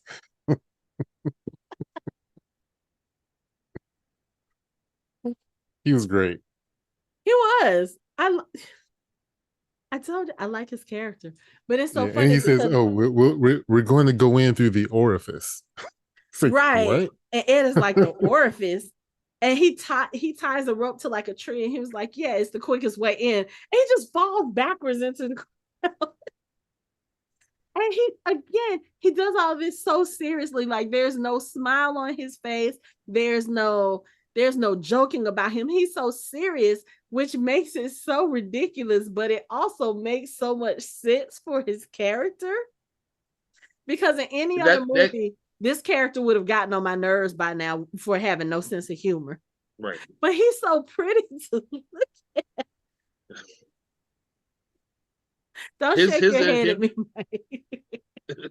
Okay, he's so the his count. interest kind of reminded me of how Yelena left what's her name's apartment in Hawkeye. Yes. After they were talking in there, like, and she just like fell back. I was like, oh, that's bullshit. Or how Gwen left Miles's bedroom when she was like, oh, that's a shame. And then he looks out and she's standing on the door. So can Spider-Man come out and play? Can Spider-Man come out? So that did remind me of that. But I thought it was funny when they were walking through the cavern, they come across these little creatures, and they're creatures that are actually brains. And he tells them, he said, you have to be very quiet. He was like, they're creatures that feed off the intelligence of others. So what they do is they attack you, and then they eat your brains. And yeah, that's what they do. So they're all standing up against the wall, and these things start walking past them, and they kind of sort of stop at Xenk's character. And they keep on going, and they walk straight past everyone else, basically insinuating that there's no intelligence amongst this group. And Anne was like, well, that was kind of insulting. Well, technically, they don't have a rogue. So, yeah, no intelligence. No, but I mean, what other character? Ed is intelligent. He has to be intelligent in order to be able to make plans, and then to make other plans. When those plans, the bars it's charisma, just like the paladin is charisma, intelligence. Yeah, bard, paladin. You're right. There is no rogue. They got the. Wait a minute. Who do they have? Barbarian. Well, a barbarian, a bard, a druid has intelligence, but I don't but think it walks straight past her too. She's a tiefling, so I guess a sorcerer and a paladin. Yeah, they are missing a rogue. Yeah. Okay, so what is a rogue? Brief description only. What is a rogue? A rogue is basically someone. He's a rogue. He just steals things. He's an expert thief, about getting things. Technically speaking, also stealth is stealth and trickery. Yes, that's their thing. Stealth and trickery and intelligence. Okay. So anyway, they get into this underworld. There's this really nice contraption that Xenk has to unlock in order to get the helm. And then he realizes they're not alone, and this is when they have the other bad guys, the guys that Sofina has hired to kill all of them, which again leads to this very, very cool ass fight scene that I mentioned at the beginning of this recording. That fight scene was so good. It's like, because for the character that he plays, again, he's very serious, and that means he's going to be a good fighter, but it's almost like when he started fighting, the flexibility he had, and just the fight choreography, first of all, was absolutely like gorgeous. Just the way they move, the way that it was gorgeous.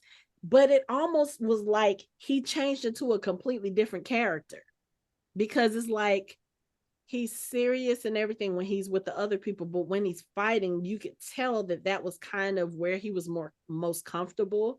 Like that's what he was, I don't know, born to do. So anyway, he kills the head bad guy. He kills all the other bad guys.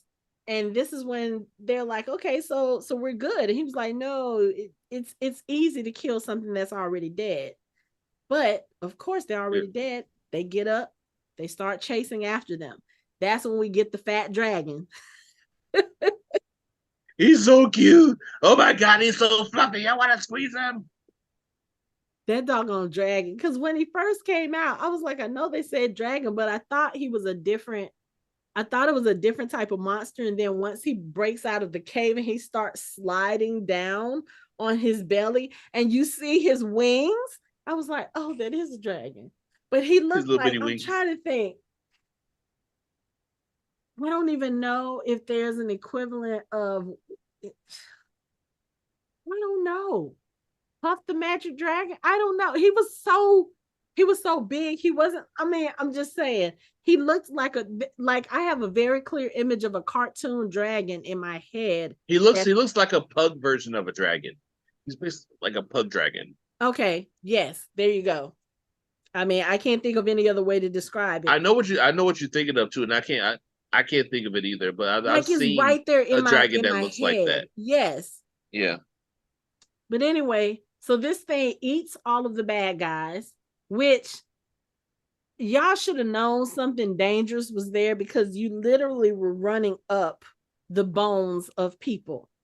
But I guess they didn't realize it until the dragon came out, because the way that Xenk kind of looked, he was looking like, oh shit, I thought this dragon had gone somewhere else. You know, what did he say? I thought he found another den, and Ed said why? Because he ate the last one. This thing was huge. And he was, what was like, was it because he was so big that he couldn't breathe fire like a regular dragon? Was that what was keeping him from being he had asthma. Them alive? He had asthma.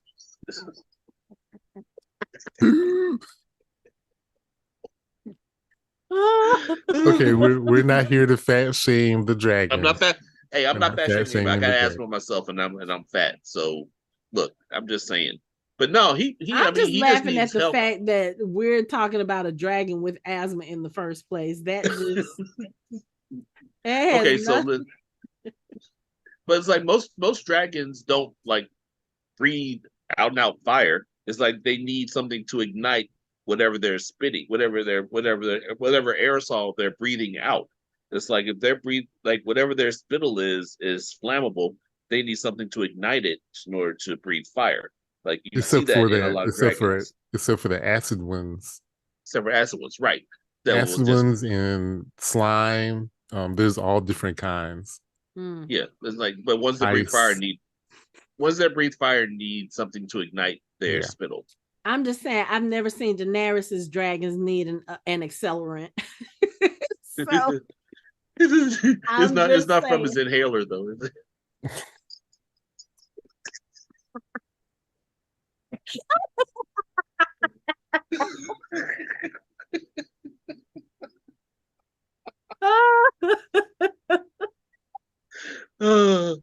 Address all complaints to mc1971@gmail.com. It's fine. I'll take them. Don't worry about it. Okay. But yeah, that chase was just crazy. Like, oh my god. Especially the moment when he thought he was gonna get eaten, and here comes Xenk sailing through the air like a true hero. Was such a beautiful shot. Oh my god, it was so beautiful. Shot. That was a pretty damn good shot. Yeah. It was so beautiful. But I thought he killed him. Like, I literally thought that he was dead. Like, he literally drove his sword through his head. Yeah. Then they're trying to get out, and here comes the dragon again. I'm like, damn. Like, really? Right. Holga was like, this thing just doesn't quit. Like, they stabbed you in the head. Like, you fell down. Like, just die already. Just die. But I guess he was like, look, this is lunch. I don't know when I'm going to get fed again. I'm chasing my supper. Because I can't imagine that there are too many people who go down into that underworld. What was it that Xenk said? He said basically a trip down there is like, it's a suicide run. You don't expect people to come back out. And I mean, if you got a dragon that's sitting there eating everything that comes across his path, you don't expect anything to come out. So he's probably like, I don't know when I'm going to get another meal. Let me go ahead. Because those whatever that he ate, that wasn't going to tide him over. That was an appetizer. You know, he ate all those people whole.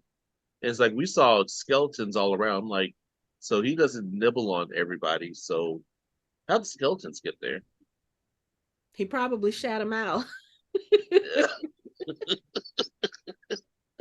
I'm just it's like y'all walking. I'm glad I didn't think about that shit. I just don't see him sitting there picking at them like chicken wings and pulling the meat apart and then buffalo tossing the wings. bones. Eat them like flats, just like right. I know people are listening. That was a great scene though. But I mean, I'm just saying. Right. Okay. But when they finally do get out of there, this is where Xenk's character leaves them. He's like, okay, you have your helmet, you have your quest. This is where I leave you because this is not part of my quest. He turns around and he walks off, and that's the comical part where Ed is looking at him and he's like, look at him. He's walking away in a straight line. I just don't know, like, oh, he's about to come to a rock. Is he going to go around it? And he just walks up the wall and keeps going. He's like, no, still straight line. And it was just like, again, I don't know how they filmed those scenes with a straight. This is why I'm not a professional actor, because I would be giggling too much. Because it's so comical looking at the seriousness of his character when you look at the comical way that everybody else is around him, like nobody's serious. Well, I would say Doric is kind of serious, but she also has a little bit of humor. But everybody else is cracking jokes. Everybody else is just like, so they don't take themselves too seriously, and he takes himself too seriously. I don't know. He was like one of the best parts of the movie for me. Like with Anthony, he was my favorite part. He was just hilarious. The walk over the boulder was improvised. They left it in. That's how much he bought into the character. He's great. He understood the assignment. Exactly. That's commitment. That was hilarious. That was hilarious. But oh god. So Simon they have this helm, and Simon has to attune with it, which basically I guess means he needs to become one with it in order to be able to tap into whatever powers this helmet can give him, so that they can open this vault and get the things that they need to get in order to, one, bring down Forge, two, rescue Kira. They have to do all of this. So Simon tries to attune with this helmet, and he meets his great-great-grandfather, who is this renowned sorcerer. They mentioned him at the beginning of the movie. And when he meets with the great-grandfather is basically, I won't say putting him down or challenging him, but Simon is not very confident when he meets this guy, and he basically calls Simon out on it, like, yeah, so what makes you think you're worthy of possessing the powers of this helmet? And Simon was like, I'm a great sorcerer. He's like, are you asking me? No, I know I'm a great sorcerer. And I'm like, Simon, anybody can tell right now you don't think you're a great sorcerer. And he ends up disconnecting from the helmet. Like literally his great-great-grandfather kicks him out of the helmet, which for Ed, Holga, and Doric, it looks like he just put the helmet on and was kicked out of it. But for him, minutes have gone by. So he basically has to spend the whole afternoon trying to attune with this helmet and realizing that he's not going to be able to do it. And this, of course, kind of damages the morale of everybody. Doric is mad. She was like, I should have never trusted you humans. I'm going back home. And Simon is like, I told you I wouldn't be able to do this, and you forced us to do it. You always do this. You force us to follow plans that you know are not going to work. And I'm tired of this. I'm going to go home. And Holga's just looking like, okay, we'll figure something else out. And then, of course, Ed gives his little speech to motivate everybody and to bring everybody together. What did he say? Something about you have to keep failing so that you don't fail, or something like that. And I was like, didn't you just say something to Xenk about not making sense just because it sounds good? But whatever, it works. They come up with a plan. They're going to use the hither-tither staff to create a portal. I'm not sounding like I'm not. So they use this thing to create a portal, because what they're going to do is they're going to try to portal themselves into the vault so that they can do what they need to do, and come up with this little elaborate plan. And when they're doing it, I'm looking at it like there is no way that this should work and that this should make sense. It's just weird. It's very risky. As you can see, they almost get caught. The soldiers are looking up at Holga as she's holding Simon's legs, and it almost looks like they're in a sexual position, and the soldiers are looking like, what the hell is going on up there? Like, she's literally, I won't even say it, but yeah, he almost got ran over. He literally almost got his ass ran over coming out of a mirror. Like, you got to be careful. Got to be more careful. It was very elaborate the way that they did it. They put a mirror on the bottom of the wagon that was carrying like some goods and art and some other stuff that was going to go into the vault. They portal into it, or Doric portals into it, and then they reverse it and portal it out. Yeah. And the mirror, the portrait is taken into the vault, and the portal is behind the actual portrait. So when they try to get out, or when they try to get into the vault, I should say, they realize they can't, because the mirror or the portrait has fallen flat on the ground. So they have to come up with a different plan to try to get in there. You have Ed going one way, trying to find his daughter. You have Simon going another way, trying to use the helmet to get into the vault, even though he can't attune to it yet. And then you have Holga trying to, I guess, create a distraction, or trying to find another way into the vault. Basically, all of them are trying to go to the vault except for Ed. He's trying to go find his daughter. Simon is able to attune to the helmet, because when he gets there, he's found by soldiers and they're trying to kill him. And he realizes when he goes back into the helmet, that little, I don't know what you want to call it, limbo world, where he sees his great-great-grandfather.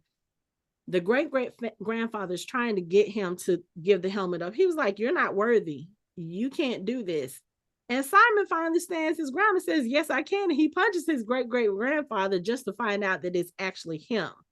So that was the little lesson. He was holding himself back, and he's able to get into the vault.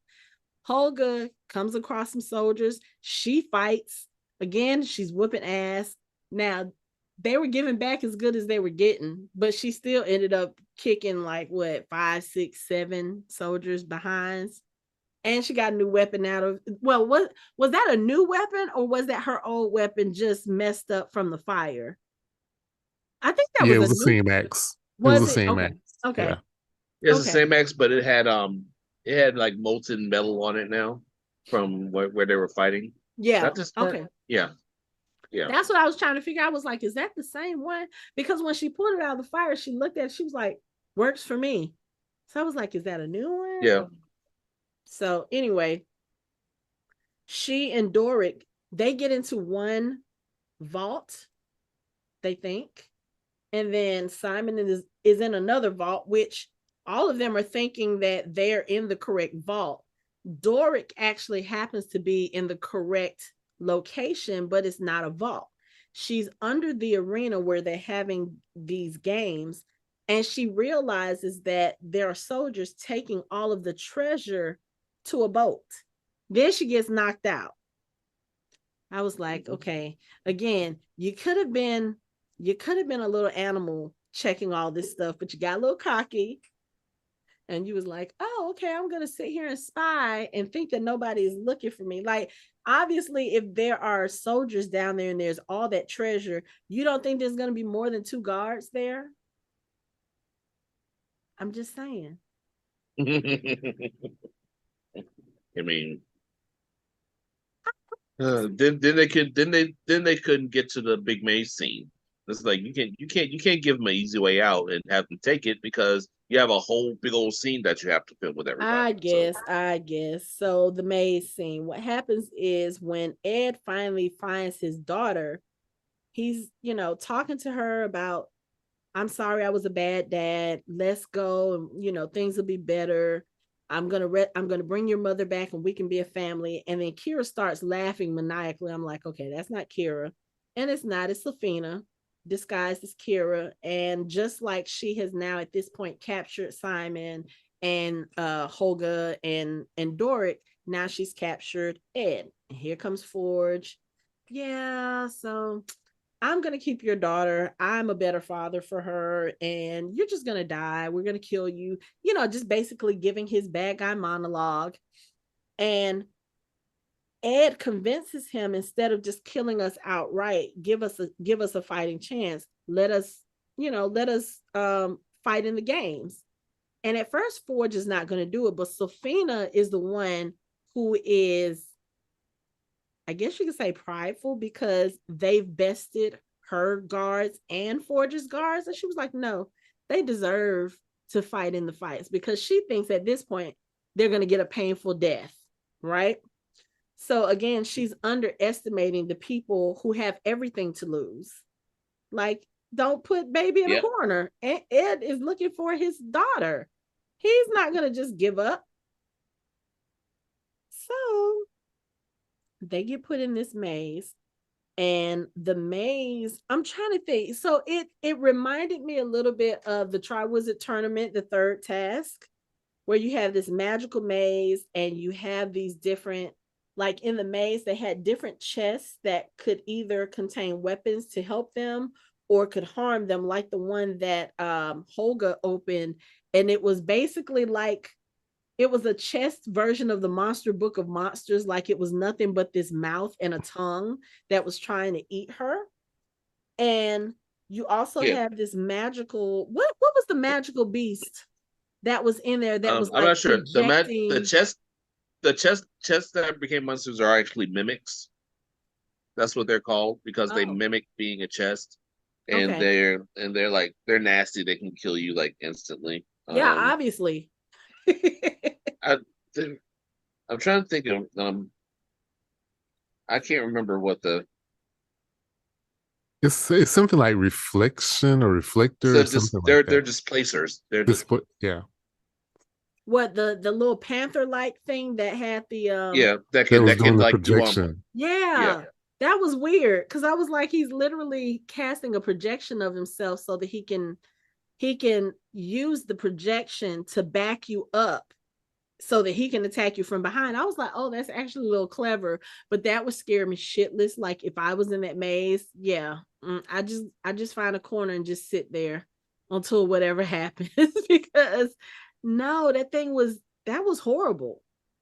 And then after a certain time, certain walls, like the outer walls of the maze, disappear. So you have less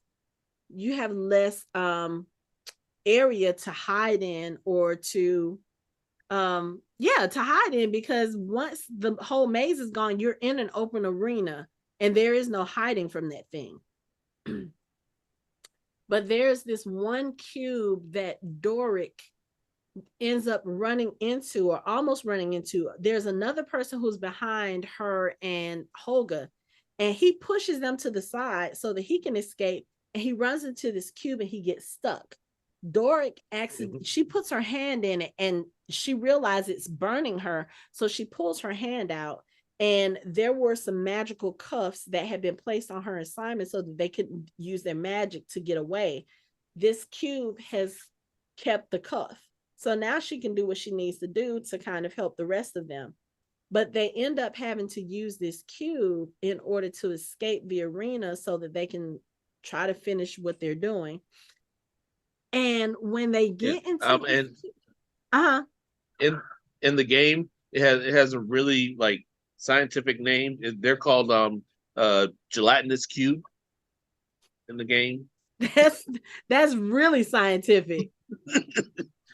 Yeah, it's just weird because it's basically made up of like this type of acid. Like, it's like if you stay in there too long, you will dissolve and you will die. You will be like totally dissolved. Yes, and you saw that with the contestant that pushed his way past them and into it, because by the time she came back, when she came up with the idea of them using that in order to escape, he was already a skeleton. Like all you saw was his skeleton and his clothes, and that was it. And I was like, okay, so does it just eat at the flesh and not the whole thing? But yeah, I was like, and that was Doric's suggestion. She was like, okay, so when the gong hits, we all get into the cube, because at this point the cube was on the outer ring of the maze, which means that it was going to disappear next. She was like, we get into the cube and then I'll pull you guys out. They're like, you do you want us to end up like him? She was like, it's only going to be for a few seconds. I promise I'll get y'all out.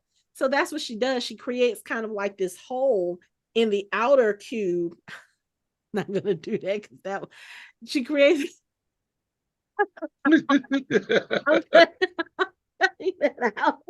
You mean this right here? Yeah, she stuck her finger out so she could create a hole. I'm cutting that out. So she puts her finger through the cube so that it's exposed outside, so that once she transforms into, I think she turned into a snake, there's literally a clear path for her to slither out, and then she can pull everybody out. Granted, I was like, so what happens if you're not strong enough to pull them out of this thing? Because you don't know how much suction there is to keep them in there. Like they might get into that form and not be able to come out. I was just like, this seems like such a bad idea. But she pulled Holga out first, so that helped. Well, yeah, but what would have happened if she wouldn't have been able to pull Holga out? I mean, I'm just saying it was. I mean, it's smart to go for the strongest person. That way, if they have a problem pulling them out, they can help them by trying to pull themselves out. But she's the smallest person in the group trying to pull out the biggest person in the group. What would she could turn into? Really know how, if she had a problem, she could have turned into She could have turned into an owlbear and just pulled them out. Yeah, and she's probably, I'm just gonna guess and say she's probably stronger than your average human. I mean, okay, she's probably. Yeah, but I was just kind of worried. She's probably stronger than her size. Her size seems. Yeah, like she's stronger. Like she seems small, but she's actually stronger than a small person. Yeah, but size. that was still just kind of worrying me, because I'm like, okay, if that gelatinous cube is made of some kind of acid, that's enough to dissolve a whole person within a matter of minutes. I was like, yeah, much time for this, but luckily she pulls out Holga. They pull out the guys. Okay, so also I love this part mostly because we saw the live action cartoon versions from the D&D Saturday morning cartoon running past them all the time in the maze. I thought that was cool as shit. Okay, is that who they were? Okay. Yeah, that was them, like running past them. I was like, I was basically the Leonardo DiCaprio meme. I was like, that was cool as shit. Like Eric. That was fire. Oh, there's Eric. Oh, and Dana. Exactly. And Bobby. And yeah. Okay. Like I saw his little short ass with his helmet on. I was like, and I saw what's his name, the knight with the yellow. You know what? You're right. I just know you're right. Yeah, it's all of them right there. Okay. All of them. All right. Okay. Like I saw his yellow shirt over the chainmail. I was like, dude, I was like hitting Michelle because we went to see it in the theater. I was hitting Michelle. I was like, duh, duh, duh. And she was like, okay. I was like, no, you don't understand how awesome that is. Okay, that's I mean, seriously, fire. Yeah, that was because if you watched it back in 1982, that was it.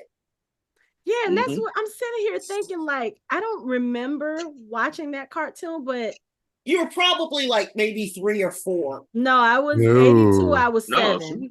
Okay, no. okay. Yeah. It came out in 80. It came out in 83. Okay, well, that was close. Okay, but it was real early. And the thing is that it didn't run that long, but when you saw it, it was awesome. Okay, it was really good. So I would probably they each had like special Vija. Yeah, it's like you look at it, like they're basically starting characters, but they all have like specialized weapons, tools, and things like that. Like one the girl had like a cloak of invisibility. It's like, right. How'd you get that from? It's like one guy had like a lightning sword. It's like you usually don't get those like the dungeon master gave them those items because they were on a school trip. Yeah. And something happened, and they wound up in a different land. And the dungeon master or the wizard gifted them each their personalities. And the black girl was the barbarian. We had the thief. You had Eric. Yeah, it was awesome. So the black girl was no, she wasn't. Yes, no, she was. No, Bobby was the barbarian. Yeah, Bobby was the barbarian. What was she? I was the barbarian. She was an acrobat.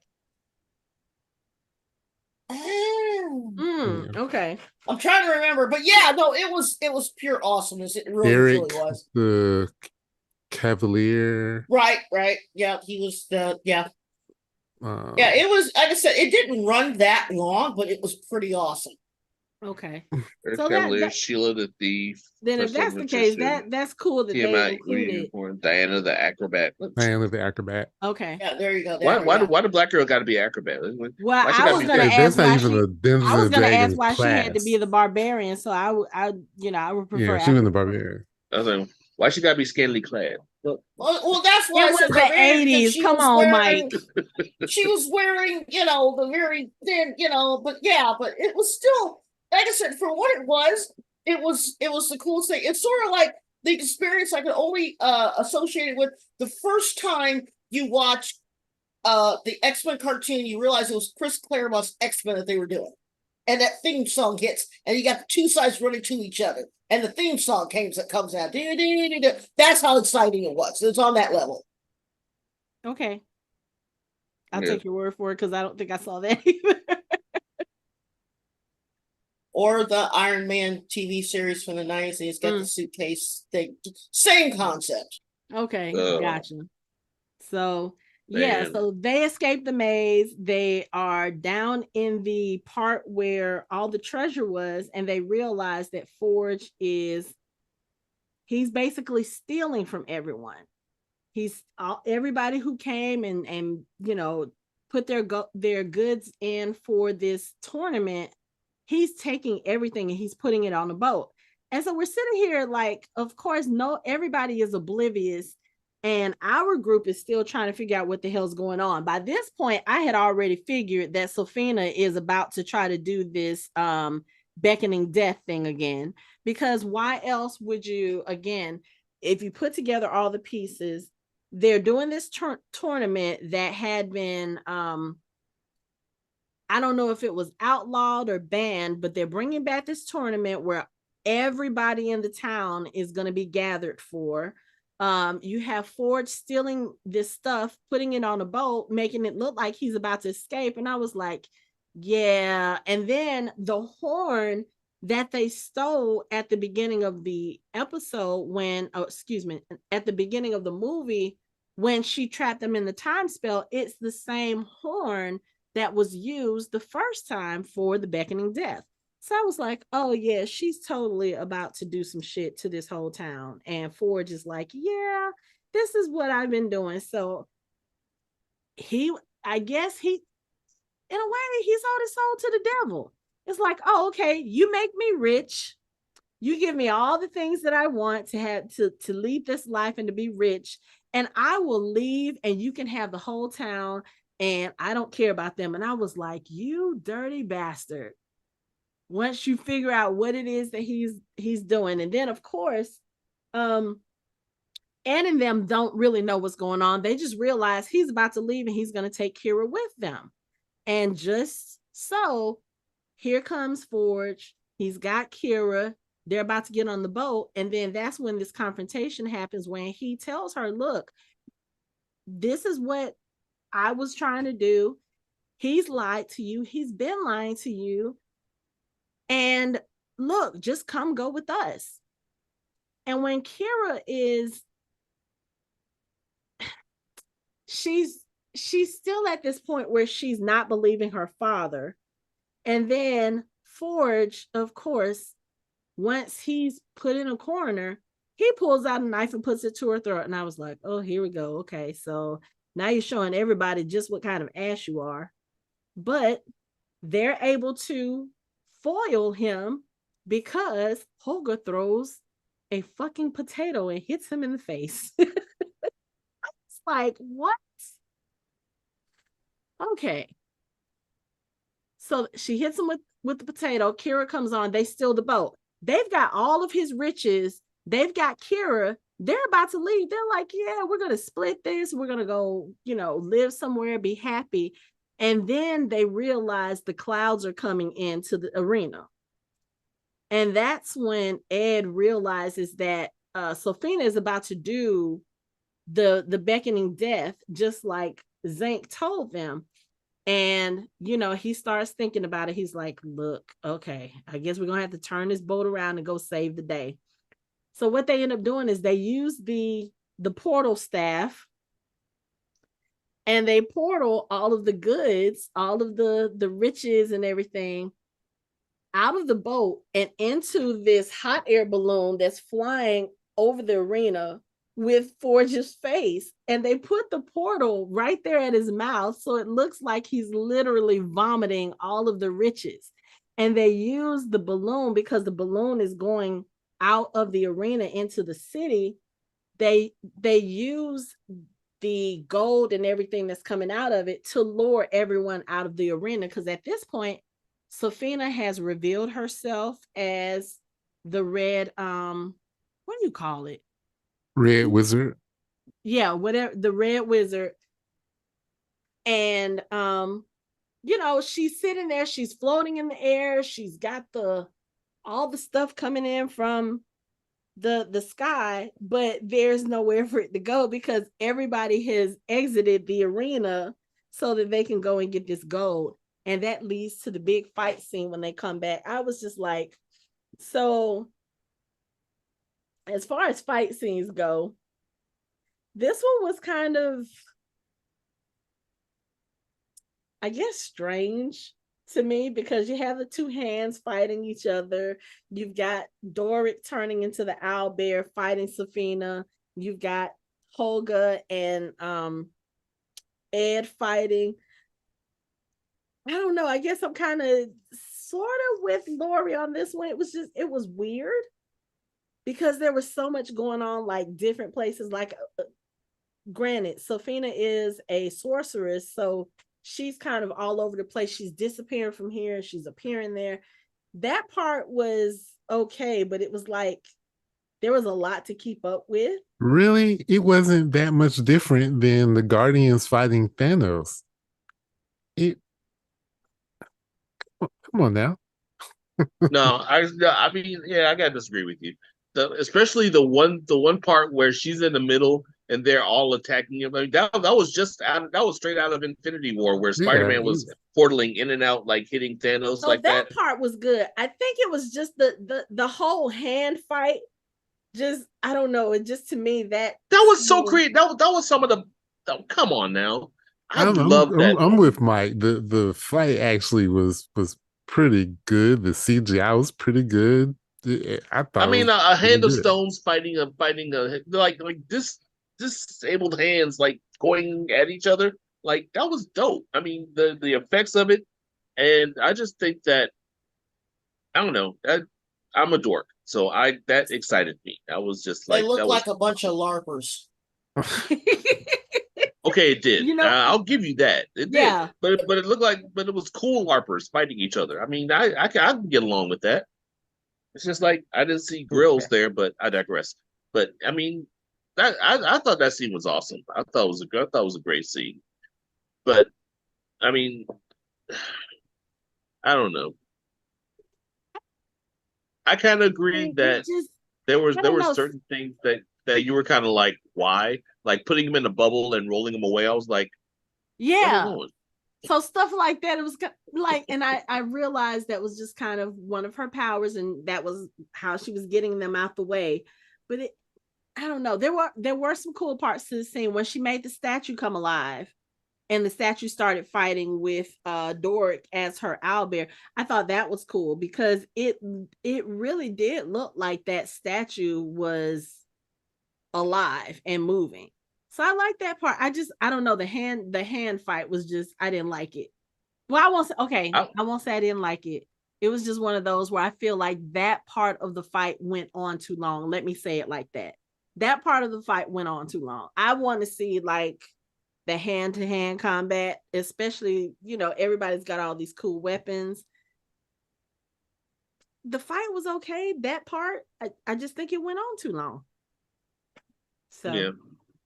But when they finally got to where she tried to do the time stop again, and she was like talking to Ed, and I was just like, there's no way. Like, wait, I was like, wait, she's monologuing. Something's no, see, something's up now.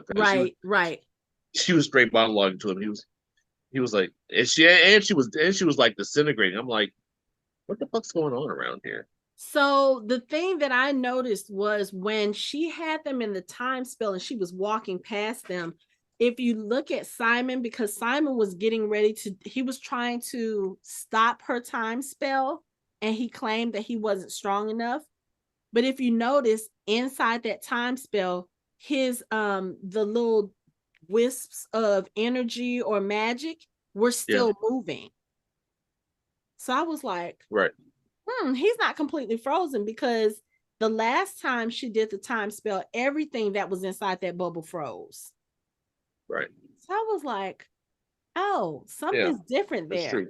And then when she was talking to Ed, and he kind of changed his face, and he was like, oh, okay, your breath really stinks. She's looking like, what the hell? And I'm looking like, what the hell? And then that's when you realize Kira, who has this pendant that makes her disappear, apparently somewhere in all of that, she decided she was going to go get the magical bracelet that, halts their magic, and she slaps it on Sofina so that Sofina can't do the magic. So the time spell wears off. Plus, I guess Simon was strong enough to dispel it. And Doric is out there. She pulls a Hulk Loki on Sofina, because that's literally what that was. She slams Sofina into the ground and she starts doing this. And I was like, oh, it's Hulk and Loki all over again. But she was having a lot of fun with it, because Sofina wasn't quite dead the first time she was through. So she grabbed her, she threw her into the ground again, and then she flung her up into a building. And I was like, yeah, if she survived that, then she deserves to live, because the way that Doric just threw her around like a rag doll, I was like, yeah, Doric is a little pissed. She's just a little bit on the pissed side. And Sofina is, I think, probably dead. But when all is said and done and the dust settles, we see that Holga is still on the ground, and she has Sofina's blade in her chest, because during that whole dust up when they were fighting, Sofina threw a blade and it hit Holga. Holga dies. And Ed realizes that he still has the tablet of resurrection, and he's looking at it, and this blue dragonfly that's been flying around the movie lands on his arm. And I kind of sort of think that might have been his wife's spirit. If you look at what they said throughout the movie, like there's a scene where he and his wife are hiding under the covers because there's a dragonfly in the house, and they're both kind of scared to get it. And he tries to capture it, and his wife makes she makes a statement about, stop trying to catch it, just let it go. And she opens up the window and lets it go. You also see the same dragonfly flying over his wife's funeral pyre when they're burning her body.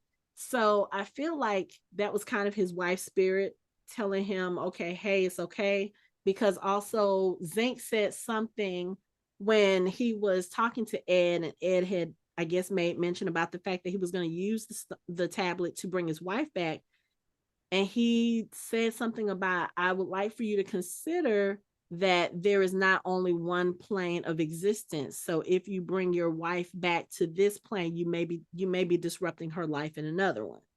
So it was kind of like that dragonfly was her telling him, it's okay, let me go, I'm okay. And you can use it on Holga, because yeah, I understand you want to bring your wife back, you want to bring your child's mother back, but just like he admitted to Kira, he realized, I wasn't trying to bring your mom back, I'm trying to bring my wife back, because Kira doesn't have any recollection of her mom. She was still a baby when her mom died. And technically speaking, like I said, Holga is the only mother she's ever known. So they use the tablet to bring Holga back, which is cool. And Forge is out there just kind of running with the one piece of treasure he was able to salvage from the boat. But then he falls, and who comes upon him but Xenk? And I was like, oh, okay, yeah, you're not going to live your happily ever after. And so we see him, basically what's happening is he's telling his version of the story to the parole board now, because he has been arrested, he has been in prison, and he's trying to get parole, and they deny his parole. And he tries to pull the same thing with Jonathan that Ed did. And when he tries to go out the window, he doesn't realize that they've bricked over the window, because they were like, yeah, that's not happening. So he tries to escape, doesn't happen. Now he's got to sit there and suffer some more. And they're probably going to add some years to his sentence because he just tried to do prison. That was funny as shit. I was like, he did. I was like, oh no, this is not going to work, is it? And like, as soon as he hit the wall and the curtains fell, I fell the fuck out. I was like, damn. They learned from their mistakes. I was laughing at the lady on the parole board who kept calling Jonathan's name like he was the one that was doing it. She was like, Jonathan.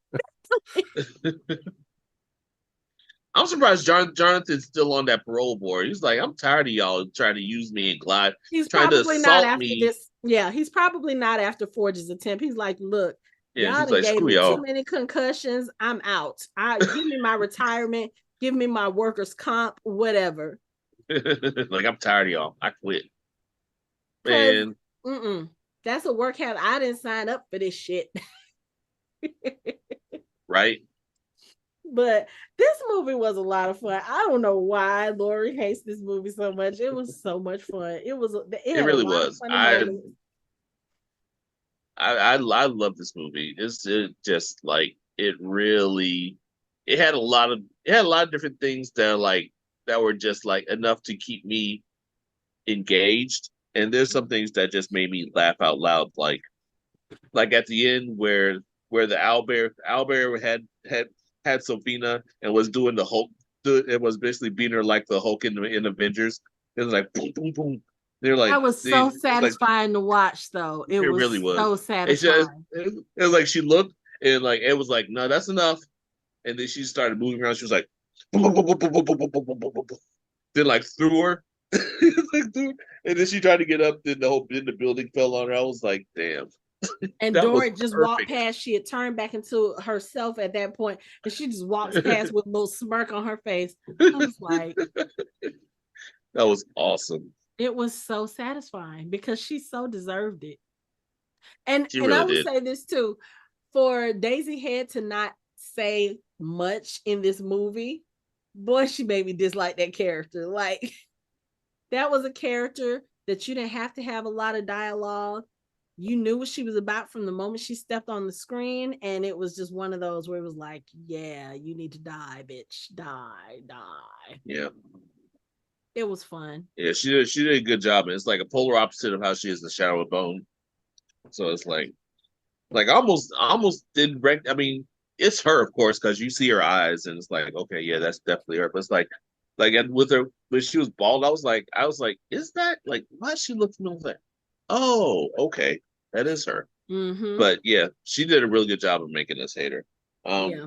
Real quick, shout out to John Francis Daly.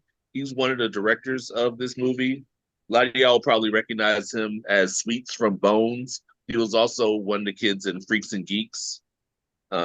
So he's really heavy into D&D as well. So shout out to him. He's one of my favorite characters. Also, shout out to Rage Against the Machine guitarist Tom Morello, who made a guest appearance in this movie as the dwarf that was one of the first ones that got tricked by the disperser in the maze. Oh, that was Tom Morello. That was Tom Morello. I did remember reading something about that, but that guy, when I looked at his face, he reminded me of Gimli.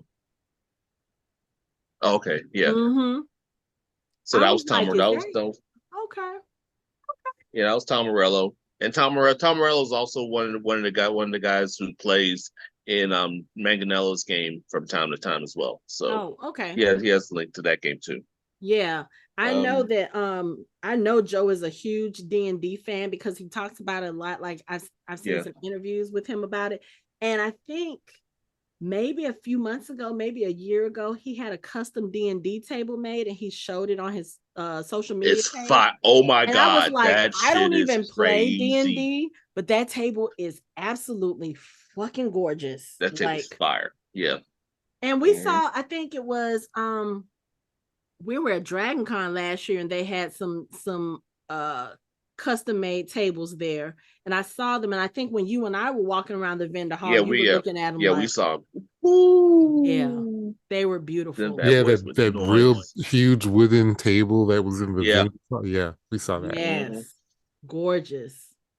There's a website that's nothing but those tables, and they have got some very nice ones.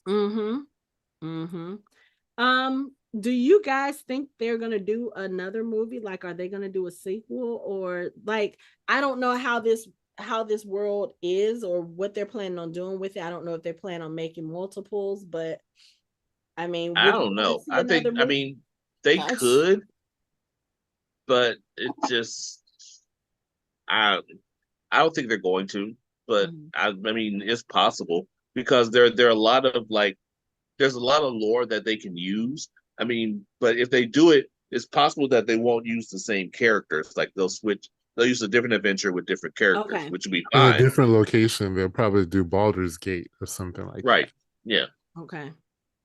Because I also because I can't remember the name of the seal on the vault door, but that's another location.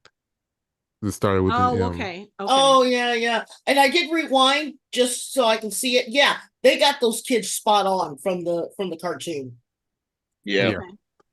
But so they I mean, there's a ton. They showed the whole map. I mean, they showed you all the different places they could go with this. I do know they were asked about it in an interview, and the only thing they said is they would love to do another one. Okay. That's all they've said. Well, if they did do another one, then if they're doing abroad, even though there was a lawsuit, they settled it. They would probably have to do a Dragonlance thing with Carmine and Rosalind and Riverwind, Goldmoon, and Tasselhoff, Burfoot, and all that, because that's really more of a traditional type D&D, a little bit more than Forgotten Realms in some aspects. So maybe, because let's face it, when you start off on a campaign, the campaign starts off usually in a tavern. They start off in a tavern. Who's the main one to join the thing? The poor kid that's usually sopping up the mop and the beer. And then you go from there and you add the companions, or as every fantasy novel's ever started. So I think one of my problems with this movie is it didn't start like that, because that's what I'm used to. But I think they wanted to. Well, first of all, I feel like this movie. They wrote this movie with Chris Pine in mind, saying this is our character. Right. That's number one. And they wanted to introduce the general audience to the world, and this was a great way to do it. Okay. Because I think ultimately, I believe that Sass Tam is their big bad, and it was probably going to be more movies dealing with taking that character down. Because remember, this was just part of his plan, but his plan is to take over. Where is it? Faerun or whatever the whole continent is. Yeah. Yeah. So I can see that they probably have it written out, but I'm like Mike. I don't think they're going to use the same characters other than Sass Tam. But definitely a different location. Because I think Forgotten Realms, I think they really want to stay in this area. Right. So I think they're gonna pull from those campaigns the location. Well, you can pull all you want, but like you said, if you don't have Drizzt, you don't have everything else to go along with it, it's kind of boring a little bit. I think it's just that one particular character. They can't. They're just staying out of it. He's a pretty big part of Forgotten Realms. I'm just saying, he's only the main character, so. But I would like to see it more go along the Dragonlance route, and I would love for them to do something, with the twins and that whole trilogy of books and all that stuff. I know they can't do that. The dragons. Love to see Tasselhoff barefoot. You need a Kinder in here because let's face it, Kinders are fun. There wasn't enough dragons for me in this. But I will give a slightly revised opinion because as we were talking, I was rewatching it. There are some parts that I actually thought, okay, it's not bad. The fight at the end is a little weird. I'll give everyone that, but I can see some of the stuff that they were doing, like Michelle Rodriguez's character. I can see. I guess what I'm saying is, again, this is going to be very unpopular. I didn't like Chris Pine's character. Maybe that's the whole problem I have with the movie. I just didn't like him as a bard. And everyone else seemed to be okay. And the one from Shell and Bones, until you guys pointed out to me, I didn't realize that was her. Oh, yeah. Yeah. Okay. So, yeah. Because this movie I can't believe you're racist against bards. A classist against bards. No, I like bards. I just don't think Chris Pine played a very good bard. Oh my God. I mean, how can you say that? He was like, oh, that reminds me. The part where they were trying to sneak into the castle and he comes in singing and it turns out it's just a projection. That was perfect. And he's like his eyes start bulging and he starts doing this and it was the weirdest, grossest thing. But it was chin so 6 awesome. inches to the left was funny as hell. The what? But, his chin sliding over on the side. Yeah, that was bad. Perfect. But yeah, I don't know. I guess I'm not saying that I'm spoiled. It's just that I'm a certain age and I expect a certain thing when you say D&D, and this didn't start off the way that I'm used to seeing it done, and it sort of threw me off most of the story. Okay. But yeah. Would I watch it again? No. Will I buy a copy? No.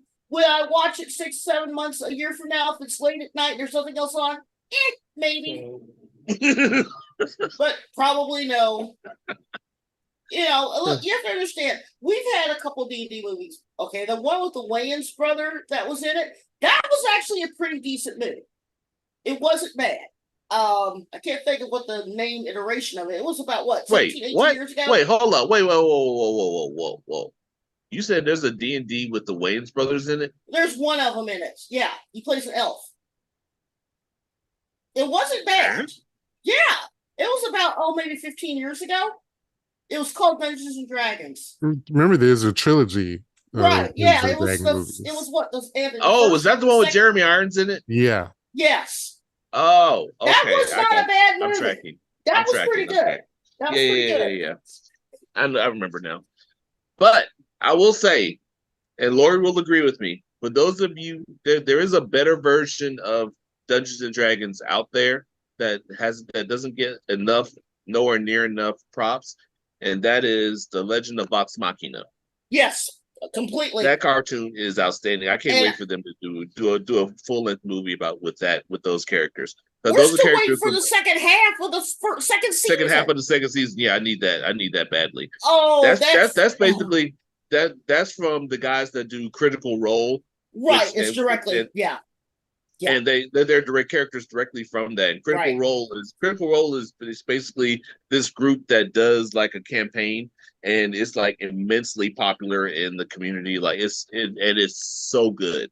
It's like incredible. Most people, if you want to get into D&D, I would suggest you go to YouTube, look up Critical Role, and just watch those, because that's a really good. They give you a really good idea of how a campaign is run, like in live action, like with people, with like real people. Right. It gives you a really good idea of how a campaign goes. And the first season is outstanding.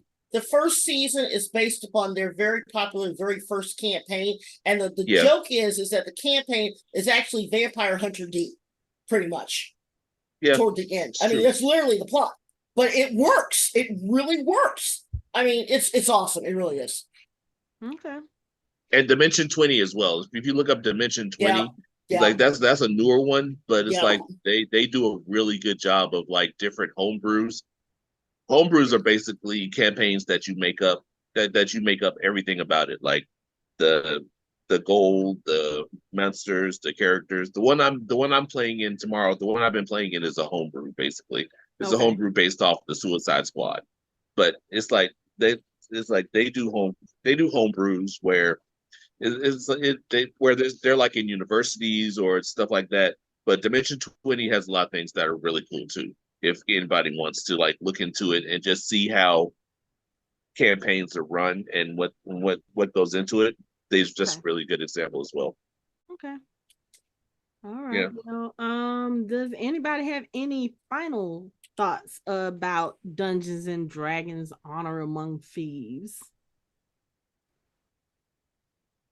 I would say that I hope they do another one, but if they didn't, I'm satisfied with this. I think this is a great movie. I think the cast was really good. I was kind of skeptical about Michelle being a barbarian because it's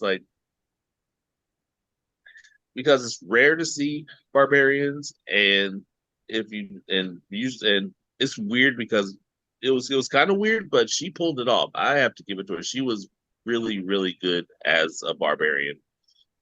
And like everyone else in the cast, like that cast was just incredible. Like everybody's been in something that you've seen. It's like, I mean, the little girl was in the movie Spy. The guy that played Simon was in in Jurassic World, the Jurassic Worlds with Chris Pratt. He was in 2 of those. And also Detective Pokemon. He did what? Detective Pokemon. Oh, yes, he did. That was him. Yeah, I actually did see that movie. So. I did not, but I do. Okay, that's why his face looks familiar because I did see the trailers for that movie. But I'm not a Pokemon person, so okay. Yeah. But okay. It's like Sophia Lillis who played Doric was in It, and wait, movie, who was she in It? She played Beverly. Beverly. Yeah, that was Beverly. Yes. Yeah, Beverly. Yes. Okay. You see what I'm saying? It's like this cast is like full of people. You're like, okay. Like that's what's her face. I was looking at her face like I know her from something, but I couldn't think of it. But yeah, when she started with a snarky side comment, I was like, oh, that's Beverly. Okay, cool. All right. Yeah. Well, yeah, I kind of agree with you, Mike. If they do more movies, I think I would be interested in watching them just based on how this one was done. I think this, like I said, it was well done. I do like the cast. I do like the chemistry between the cast. I found it very funny. But if they don't do any, I won't exactly be sad. It's just kind of like, okay, I think they wrapped this one up. They wrapped the story up pretty good. So yeah, I'm satisfied either way it goes. So I wouldn't mind seeing another one with Xenk's character. You knew what I was about to say. You're muted, Mike. I knew it. I knew you were going to say it. But it's okay. He's a good looking dude anyway. So he is. He really is. Just the Count. He will always be the Count. I haven't seen Bridgerton yet, so it's one of those things that's I'm shocked. On the to watch list, and I just haven't gotten around to it yet. So Michelle and I talked about it. Shocked. I know, but Michelle and I talked about it because we were like, okay, when we had plans to do our kind of like spin-off podcast where we were going to talk about like Outlander. I think we were thinking about doing Downton Abbey. We were going to do Bridgerton. And then because everything has been so busy and hectic with real life and then just trying to keep up with the shows that we're discussing on this one, we were just kind of like, okay, we put it on the back burner. So I just haven't gotten around to it yet, but I'm going to get around to it. But I know who he is and I know what he can do. And those little girls lost their mind when he showed up on Bridgerton. I mean, they lost it. I've been seeing the commentary, so like I said, You'd think they've never seen a good-looking guy before. Seriously, I mean, they went over the moon. But my thing is that I will never watch Bridget because that's not my thing. But he's a very good as far as that type of role that he plays. But I also hope he doesn't get typecast. Sort of like our boy from Shadow and Bone, the kid, the one that's with Kaz and him, the black kid. Jesper? Oh, Jesper? Yes, him. Yes. Because I saw him in the School of Good and Evil, that little opening shot. Yeah. Very much the same type of character. Again, good actor. I hope he doesn't get typecast. Okay. I got you. All right. Well, I guess that concludes our discussion on Dungeons and Dragons Honor Against Thieves. You can find us online at www.fandomhybrid.com. We are on social media on Facebook, Instagram, Twitter, and Threads at Fandom Hybrid. You can chat with us on our Discord channel. You can watch our videos on our YouTube channel, and you can listen to us on all major podcast streaming platforms. Thanks for listening. We hope you join the conversation next time.